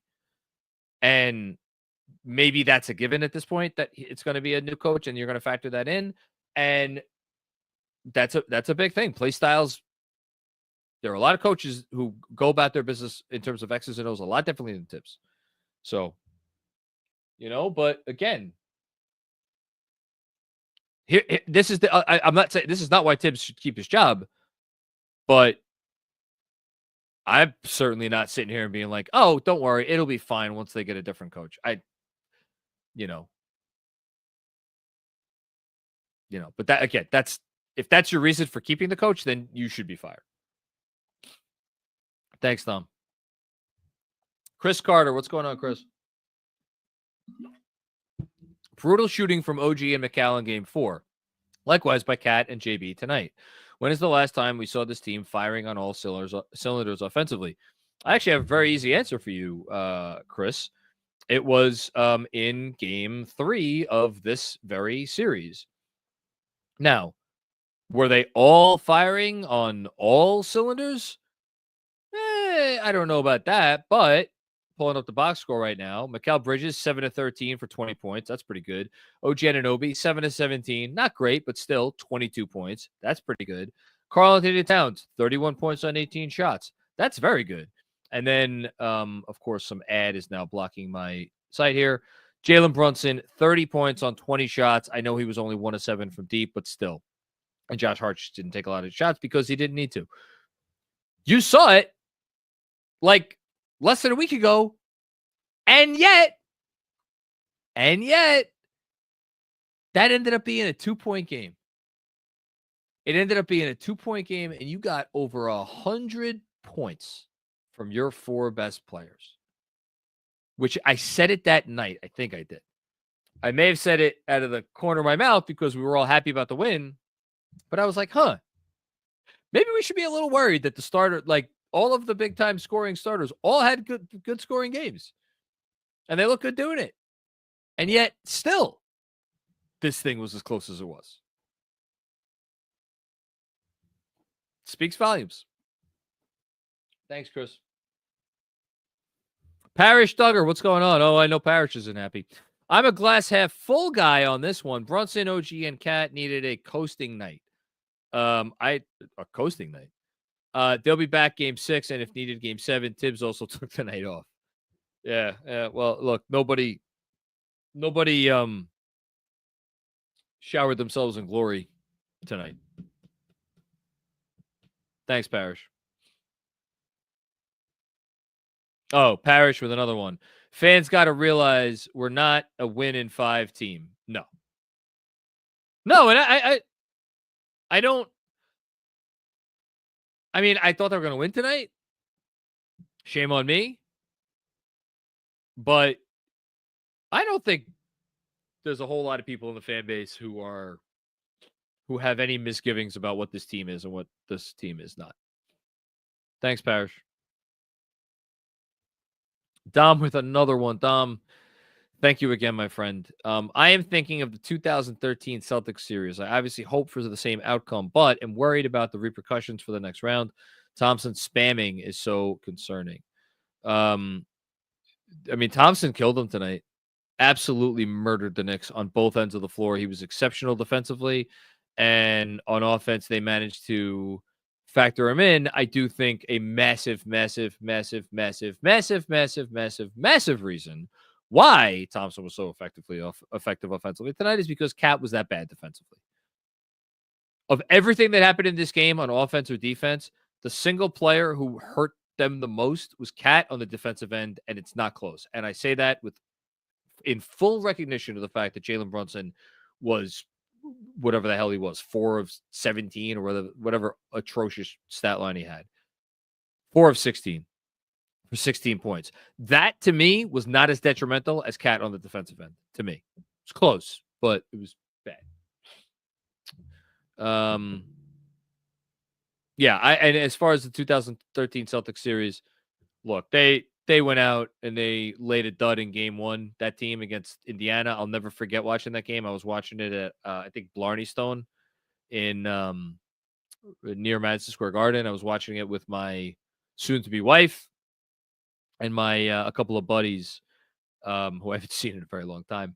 And I just remember that whole game was like, it felt a lot like tonight. Not as, like,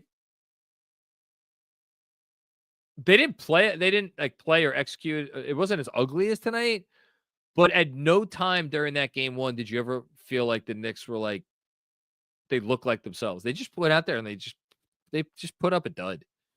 And then that impacted the whole series. I don't anticipate the Boston series being like this series because Boston's just on a different plane of existence as this Knicks team. At least they are with how they go out and play most of the time. Thanks, Tom. Joe Vogel, what's going on, Joe? There's no other coach that could get a better offensive performance from these 5 players. We have a lot invested in this team. Yeah, I think that has to be the number one question for the front office in the offseason is why did this not work offensively? We know their defensive struggles. We knew what their defensive struggles were for game 1. And, like, to be honest with you, I don't put any defensive struggles they had this year.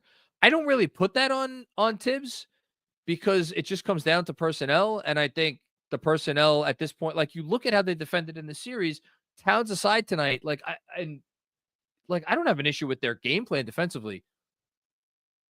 Offensively, you have to ask yourself, how is this what we have here? Like, it's going to be such a interesting decision for the front office because it is a lot easier to fire a coach than to find value on the trade market for a Mikal Bridges, to say nothing of the salary cap issues that come with trying to trade a player that doesn't make a whole lot of money. Or trying to, maybe move a Karl Anthony Towns or something like that. Like, it's a lot easier to fire the coach and hire a new coach. But if that's all you do, you better be damn confident that that's enough. Because if you do that and you think that that's going to be the fix, and you go into year 2 of this version of the team, and the team is like not appreciably better on the offensive end, then all of a sudden you've hired this new coach. The coach wasn't the answer. Hopefully it's a coach that you believe in and you're still going to stick with for a while. But then you're just back to square one a year later. And you've wasted another potential season of, Jalen Brunson's prime, of basically of this timeline. I don't envy them this summer. I'll say that. I do not envy them this summer. Thanks, Joe. I think people are actually being really kind to Tibbs tonight. That's all I ever ask for is just have a respectful tone. People are being very respectful tonight.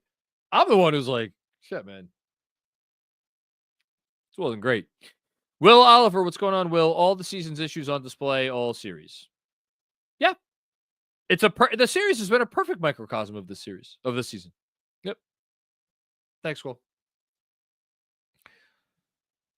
Jeff Guitars, what's going on, Jeff?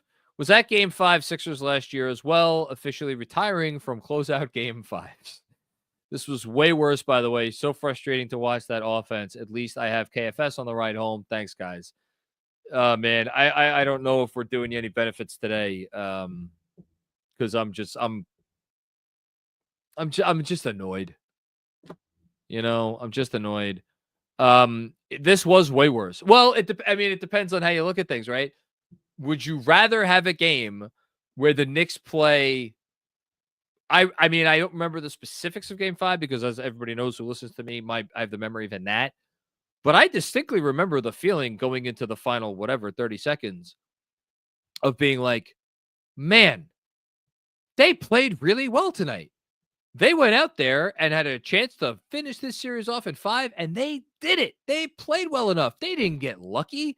They went out there and they earned it. That was my distinct feeling. And that's why I was sick to my fucking stomach after that game went into overtime, because they played well enough to win. And it was a 30-second brain fart. Tonight, you had some nice defensive splash plays that led to some transition opportunities on offense that were exciting. I thought you did have even non-splash plays on defense that were really encouraging and exciting. You had that Towns 3 that tied it up, which was like crazy. You didn't have a lot other than that. You didn't. Thanks, Jeff. Dennis D. Sabato. What's going on, Dennis? The offensive process in this game was offensive. Again, DJ talked about it a lot. I'm not disagreeing with you, but it just doesn't feel like there's a lot of easy answers right now, which is perhaps worse than just going out there and playing like shit. Another one from Dennis here. I'm a Tibbs guy, but maybe he's got to go. The offense is bad. Yeah, it's has to be part of the conversation. Has to be part of the conversation. At this point, sitting here right now, I think I've said versions of this for a while now. If you ask me today, Wednesday, April 30th at 12:17 a.m., it's almost freaking May. Do I think Tom Thibodeau is going to be back next year? It's a no, and it's an easy no. I don't have to think that hard about it. I would be surprised at this point if Tom Thibodeau is back. Not shocked. Not shocked. Surprised. Unless they lose the series. If they lose the series, it's going to be fired so fast it'll make your head spin. Thank you, Dennis.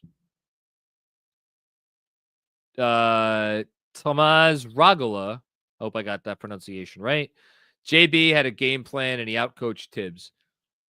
I don't know that I'm going to give a whole lot of credit to JB Bickerstaff. I think his team is out there doing what they've done all series. They're being physical. They're playing fast. But, like, the Pistons haven't been able to generate much positive half-court offense at all either. Now, they're less talented, in fairness. I don't know. I'm not, through 5 games, I'm not terribly impressed with either of these coaches. Let's go with that. Thanks, Thomas. Anthony Sixto. Detroit hasn't figured the Knicks out. Thank you for the contribution, by the way, Anthony. Detroit hasn't figured the Knicks out. It's more that the Knicks haven't figured the Knicks out. Yes. Yeah. Detroit lets them lose the plot on offense for large stretches. Game 6, don't constantly start your actions with 13 seconds on the shot clock. Not only are they starting their actions late, but they're not getting into their sets. They're not getting, like, it's dead on arrival with so many of these freaking possessions. This can't happen. It can't. Thanks, Anthony. Jason with another one. Thank you, Jason. Sounds like you now agree with my take from halftime about where this team ranks in the NBA. Did you hear Zach Lowe destroy Tibbs on the pod? I don't know that I would say he destroyed Tibbs on the pod. He was critical of Tibbs on the pod, and I thought it was a fair criticism. It's like, you know, it is the issue on offense that we keep coming back to. Why are they not running more Brunson cat pick and roll? Again, I said my piece before about where I think the coaching staff is coming from. I'm sure they have thought about it a lot. Does it mean they're right? No. Are they not going to it because they're just sitting there with their thumbs up their asses? No, I don't think that's it. But again, doesn't make it right. Thank you, Jason. Kevin, what's going on, Kev? Another one from Kev. Thank you for the generous contribution tonight and always, Kev. After holding back all year, I'm now convinced that even under optimal usage, no contender on this roster. Sorry, the offseason talk, but package Mitch and Deuce for either a 5 or a 2 gets us there, in my opinion. Package Mitch and Deuce for either a 5 or a 2 gets us there. So you want to keep the rest of the starting 5 as is. I can't sit here thinking about fake trades or what I think they should target. It's tough because Mitch was excellent defensively tonight. Mitch was excellent on the offensive boards tonight. And yet there were stretches of this game where you watch Mitch on the offensive side of the ball in the half court and you ask yourself, or you wonder to yourself, could a team win a championship with a player on their roster who gets as many minutes as Mitch will continue to get as long as he's here, that has this little offensive skill? And as for Deuce, Deuce is fascinating. I've said it for a while now, and I'll double down on it right now.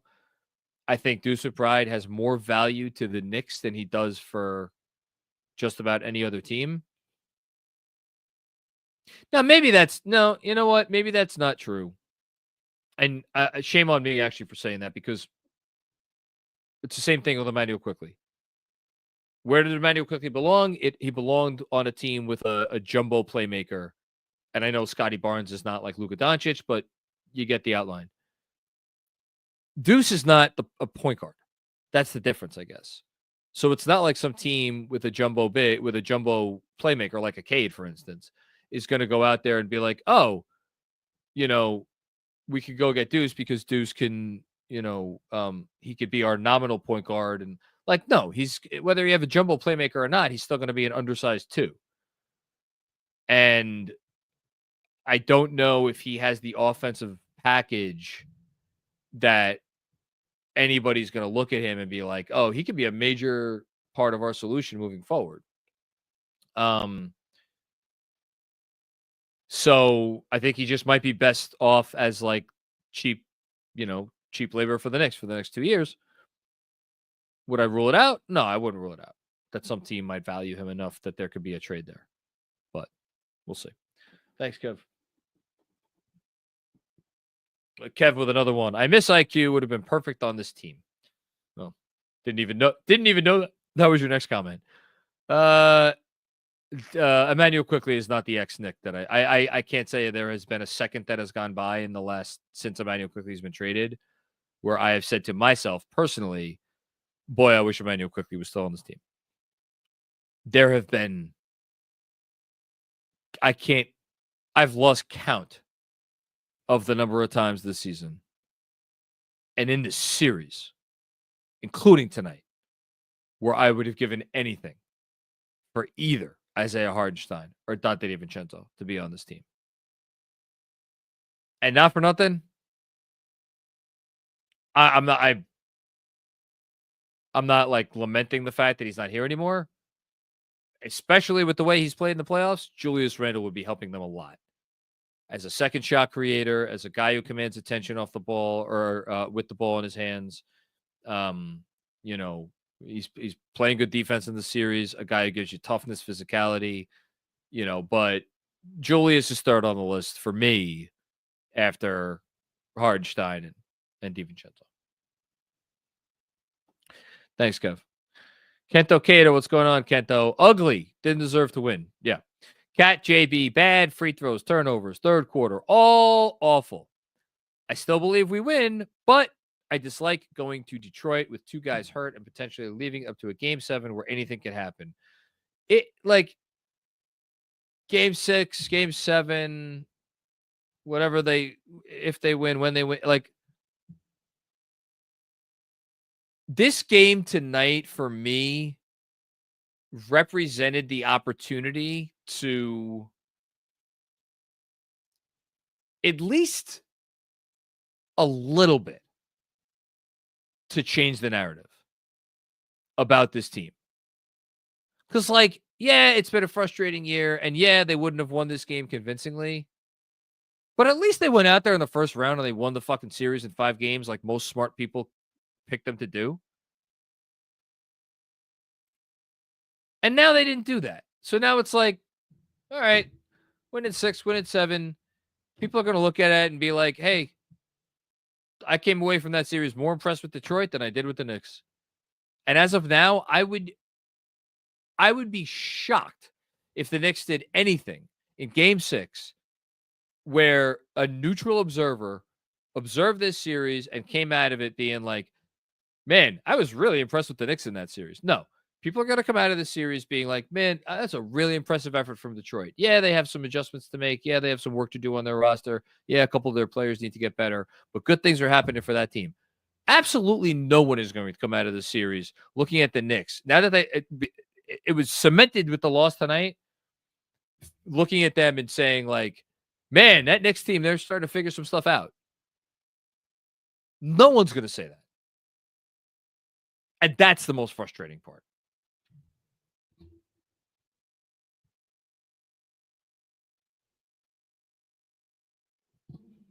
Thanks, Kento. Kento with another one. Worst part about tonight's loss wasn't even that what it means this year. It just proved the thought we've had for a while, which is, like you said, that this core and this coach probably can't win a ring. Yeah. I'm not talking about you, Kento. Did you need that? Did you need tonight for that? I know you didn't. I know I didn't. Anyway. Thank you, Kento. Appreciate you. CJ Cervantes, what's going on, CJ? We have offensive players, but no offense. It's not a one-on-one sport. It's 5-on-5. And these 5 guys have not figured out how to maximize each other. Not since defenses started putting their centers on Josh Hart. Put your center on Cat. different story. Put your center on Josh Hart. Seems like it mucks everything up. And they have not figured out how to handle that. Thanks, CJ. Danilo Peralta. What's going on, Danilo? The Knicks have lost the third quarter in every game. Shake my head. Yeah, I mean, we talked about it a lot, and it's not. It's the start. It's the starters. It's on the starters together. Thanks, Danilo. Haitian, what's going on, Haitian Ferg? Good to see you, my man. Thank you for the generous contribution. This roster doesn't identify with Tibbs. Last year's team did. This season was the fork in the road season, and now Leon will have to make a change. I know, knowing you're a year away and watching it play out exposed a lot. Haitian, you just made me think of something, and it's again, we're talking about this season like it's over, and we shouldn't be. And I'm as guilty. I'm not blaming you because I'm doing the same thing. You actually just made me feel a little bit better about things, because what have I been saying? When they made the cat trade, I think their philosophy at that moment was, look, we have no center on this roster. We need a center. We could go one of two ways. We could trade for a stopgap who's not going to be as good as the guy who just left in Hartenstein and give up some stuff to do that and continue to go down that same road. Or we could take a swing. And the swing we're going to take is going to give us a center that we know is not perfect, but we're going to try it out. We're going to try it out for a year, and we're going to see how it goes. And after we have a season's worth of evidence, we're going to go back and we're going to reassess, and we're going to decide at that point, okay, can Karl-Anthony Towns be our center? No. Yes. Whatever. Here's how we need to adjust from that. They knew that Karl-Anthony Towns was going to look great in a Knicks uniform, and he has. His trade value is at least higher than it was when they traded for him. I would say maybe significantly higher, although he makes a lot of money, so I don't know about that. And this year, and they knew, by the way, that they didn't have the depth this year. They knew it. They knew they didn't have the depth this year. So this front office, I don't think ever looked at this year as a year like, okay, this is the year we're going to win the championship. Now, did they expect better than what they've gotten? Absolutely. Is that what's going to get Tibbs ultimately probably fired? Yes. Is it going to create maybe some dicier decisions and questions than they thought when they made last summer's moves? Absolutely. But I said what I was going to feel better about this. I don't feel like this is like a wasted year. In other words, because this year was never going to be the year. And so like the fact that like they kind of wasted a year, like with Tibbs here, maybe, and this wasn't a Tibbs team, and that's like a mess. Like there was a lot of shit about this year that was never gonna go their way, and that was probably gonna be a learning process. So look, you learned about your roster, you learned about your coach. Did you wish you had a little bit more clarity? Yeah, sure, you wish you had a little bit more clarity, but you live and you learn. Let's hope they take the right lessons. That's all you got to say. Thanks, Haitian. Man, the Clippers are doing this shit again? No way. JD, you really think Tibbs is gone if the second doesn't go 6 or 7 games? I think Tibbs might be gone if they lose at 7 to Boston.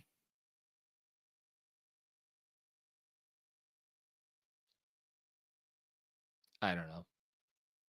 It depends. I can't sit here and say definitively. I think he could be gone if they lose in 6. Absolutely. And if they lose in if they lose in 5, yeah, like 5, like where can I bet on that? Fanatic Sportsbook. You want to create that line? I don't know if I'm allowed to bet on that. Yeah, but I just think the arrows have been pointed that way for a little while now. So, Alex, what's going on, Alex? Any opinion on who should be the next pope, and why is it Tibbs? He raises the floor of the Vatican without threatening the ceiling of the Sistine Chapel. Yeah, man, that's the knock, right? High floor, maybe low ceiling, unless you give him a Tibbs team. And we know this was not a Tibbs team. Who should be the next Pope? I wish I could wager a guess. But no, I have the guy they ended up electing in conclave. Make that guy the Pope. Actually, you know what? No. Who's the dude that was like wanted to be the Pope, and the guy who was chewing scenery throughout that entire movie? It was an actor I had never heard of before, but he stole all of his scenes. Whoever that guy is, the actor, he should be the next Pope. I like that guy. Thanks, Alex. All right. I think the rest is all from Robert Cross, if I understand Kevin correctly. Here we go. I'm going to take these one at a time. Robert Cross, and thank you. I'll just get out in front of it, and I'll say, Robert, thank you for the generosity. You are one of one. I appreciate you. We love you here at Knicks Film School. And that is all I'm going to say before I read your super chats. Number one, first time, long time, it's your boy John. Bill Parcells said, you are what your record says you are. The starting lineup has not performed up to expectations all year. Agreed. You could flip that around and say the Knicks are a 51-win team.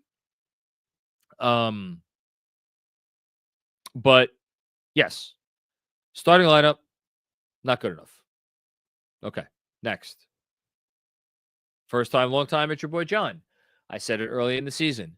The team is structurally flawed. JB and Cat pairing was risky. Defensively, you need to overcompensate. The tough part for me there, Robert, is I don't think that they lost this game defensively, and I don't think that they lost the series defensively, or that they've lost 2 games in the series defensively. I think the defense has been okay. I don't think the defense has been the bigger culprit. The bigger culprit has been the offense. That said, was Cat's defense atrocious tonight? Yes. Does it hurt that much more when you have a defensive player out there that is giving you so little? Yes. Did it hurt that much more because Cat had a dreadful offensive game? Yes. Is that a bigger concern because you have felt increasingly as the season has gone along that Cat, for as many gifts as he has offensively, can be neutralized easier than he should be? Yes. So there's a lot going on here. Thanks, Robert. Next from Robert. First time, long time, it's your boy John. In my opinion, Bridges is the primary culprit here. He is not the secondary shot creator for 5 first-round picks. That error is on the front office. Look, I don't want to sit here and relitigate the Bridges trade. Would they do it again? No. Is it going to be the undoing of this iteration of the team? I don't think that's the case necessarily. Did they likely make their life a lot harder by making that trade and having it work out the way it has? Yes. And do I think Bridges is the quote-unquote culprit? I actually don't. I don't. Thank you, Robert. Another from Robert. First time, long time, it's your boy John. My concern is that it is the front office who aired last offseason, and Tibbs, for all the gripes, is not the primary issue. It doesn't matter. It's the way the NBA works. If you're not doing, if you are a coach of a team that has a disappointing season, and the Knicks are headed their way to having a disappointing season, then unless there is some overt reason to keep that coach, the coach is probably going to lose their job. So, given how this season has gone, given how this series has gone, and given how the series against Boston is likely to go, I think the only overt reason that a neutral observer would look at Tibbs and say he should keep his job is he is like there is a level of stability within the organization because you have unity between front office, coach, best player. Is that really a good enough reason? I don't know that it is. Did the front office fuck up? They probably fucked up. But what are you going to do? They've done a lot of stuff right. And they could still make this okay. I believe that. Okay. Next from Robert Cross. It's all Robert all the time here. First time, long time. It's your boy John. Is the talent on this roster really underperforming? I do not think so. I don't think the talent is well suited to. I don't think the combination of the talent is right. I do think that they are underperforming their talent, Robert, and I think it's because they do not fit together as well as they need to fit together. And I could sit and give you all kinds of theories about why that is. I think it might just be one of those things where sometimes just something doesn't work.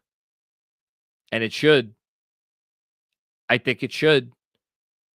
It's not. It's just not. It's not working well enough. It hasn't worked well enough all year. Thanks, Robert. Continuing. First time, long time, it's your boy John. I will answer your question. They don't have a secondary shot creator. Then you play hard and lose spacing. Yeah, I mean, look, I sit here and I watch the Warriors. Draymond Green is no less of a spacing threat than Josh Hart. It's never an issue there. Now, is Draymond Green a much better playmaker than Josh Hart? And also, is he one of the best defenders in the league? Yes, and yes. So this is not apples to oranges. But the notion that we've got, that Josh Hart and his lack of three-point shooting is the reason that this offense is not better. I cannot, that just doesn't pass the smell test for me. I'm not saying more spacing would not help. I think it would. But if your end goal is to build the best possible roster, do I think that there's a world where Josh Hart should be coming off the bench? Absolutely. Probably. Likely. Yes, he should. I don't think that's the case on this team, with this roster, with this collection of players. To your other point about the need for a secondary shot creator, the need for someone else who could bring two to the ball, who could beat someone off the dribble, who can get to their shot whenever they want. That's absolutely true. It's about, can they overcome that? And if they can they overcome it with this collection of players? I don't know if the answer to one of those questions is no or both of those questions is no, but I know the answer to both questions is not yes. Next one from Robert. First time, long time, it's your boy John, on top of which then no one shoots threes, which exacerbates the issue. Yes, it does exacerbate the issue, but it's another roster construction issue. You have compiled together a team full of a group of starters, none of whom want to hunt threes. We've said this for months. None of these guys are Dante DiVincenzo, or even for that matter, Campaign or Deuce McBride. They do not hunt threes. They don't want to take threes. If they wanted to take threes, guess what? They'd be taking a lot more fucking threes. But they don't. Thank you, Robert. I think Robert has one more, or maybe two more. First time, long time, it's your boy John. In my opinion, now is when you start Mitch over Hart. Stop splitting the middle will help the second unit as well. Can still close with Hart. I mean, you're up in this series.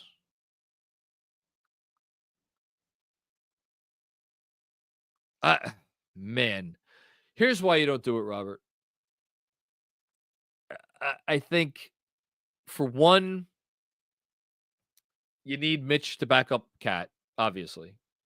And I think starting him makes that a little bit tougher. You're going to tire Mitch out. You might get him in foul trouble. And you don't get all the stuff that Hart gives you. And you lose a lot of offensive skill. So what are you gaining on the offensive end? You don't have a point guard or anybody on the floor, frankly, who's great at throwing lobs, other than Hart, who you want to sit. He's decent at throwing lobs.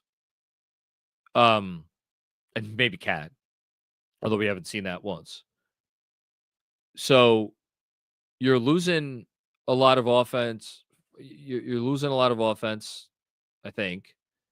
Now, is Mitch just a threat because he's big? Yeah, but I don't know. Pistons seem really freaking comfortable ignoring him for the most part, or allowing him, or giving him the space to potentially catch passes around the rim, and then knowing that they could get back and either foul or dislodge the ball. And look, it worked like a charm. So if your biggest issue is offense, unless you're just counting on Mitch coming down with 10 offensive rebounds every game, I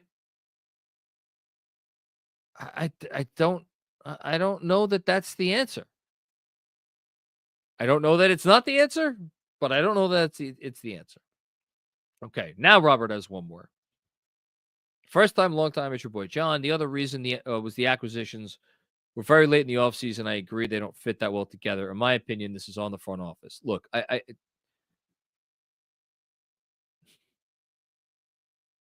they have work to do. If there's one thing I think everybody can agree upon, even if all you want to do is fire the coach and hire a new one, this front office has a lot of work to do this summer.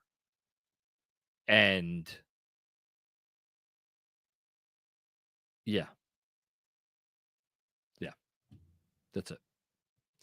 All right. I think we got one from Kevin Danishevsky, and then I think we're done. Oh my goodness gracious, we're ending this on a fake trade. Of course we are. If the Bulls weren't an ass-backward organization and took multiple picks instead of Giddey, we'd have Caruso and picks with Caruso fitting much better than Mikal Bridges anyway. Are we sure that Caruso would have meant that no Mikal? I don't know. Would I like Alex Caruso on this basketball team? You're goddamn right I would. Thanks, Kev. And now we do have one more from Robert. I think this is the last one.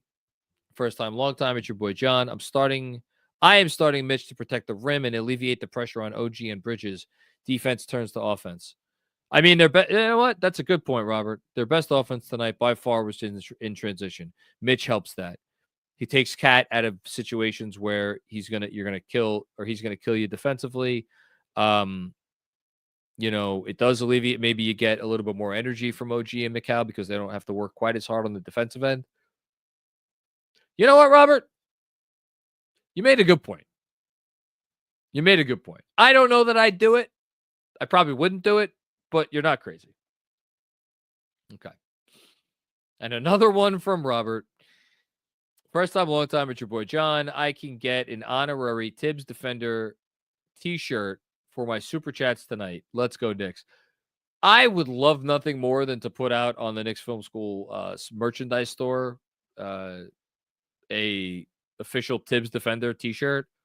I don't know that anyone besides me and you, and if I'm buying yours, then I don't think I don't know if that's the cash cow. I know you've been in business your whole life, Robert, so I know that's a term you're familiar with. I don't know that that's the cash cow that's going to allow me to retire early. But I will take that under advisement. And I will say thank you once again for all of the super chats. You're an incredibly crazy and generous human being, and I love you very much for it. So thank you. All right. And we got one more because he just doesn't know when to quit. First time, long time, it's your boy John. Took 10 plus super chats to make a good point. Good thing I am not a baseball guy. You always get there eventually, don't you? God. All right. Are we done? We're done. Thank the good Lord. All right. Thanks everybody for tuning in to another episode, another post game of the edition. What am I saying? Of the Knicks Film School Podcast. Shout out to our presenting sponsor, Fanatic Sportsbook. They have been awesome. I've really loved partnering with them. And thank you everybody for checking out the show. If you like the video, hit the like button. Don't forget, if you like the video, it doesn't mean you like the basketball team that you have to watch tonight. It just means you like this video. Also subscribe to the channel, subscribe to where you get if you get your podcast, subscribe to Knicks Film School on there, give a 5-star rating, a nice review, all those things. What am I doing? I'll be back for the post game on Thursday. I can't believe we've got to play another fucking game on Thursday. And I'm recording with Benji tomorrow night for Patreon. So if you're interested in that, subscribe to Patreon. And we will end it on this from Robert Cross. First time, long time. It's your boy John. My favorite author is Homer, who authored the Odyssey. I think I may have tried reading the Odyssey once. I don't think I got very far. I'm very excited for the Nolan movie. Maybe I'll try it again. You seem like a Homer guy. All right. That's it. Talk to everybody later. Peace out.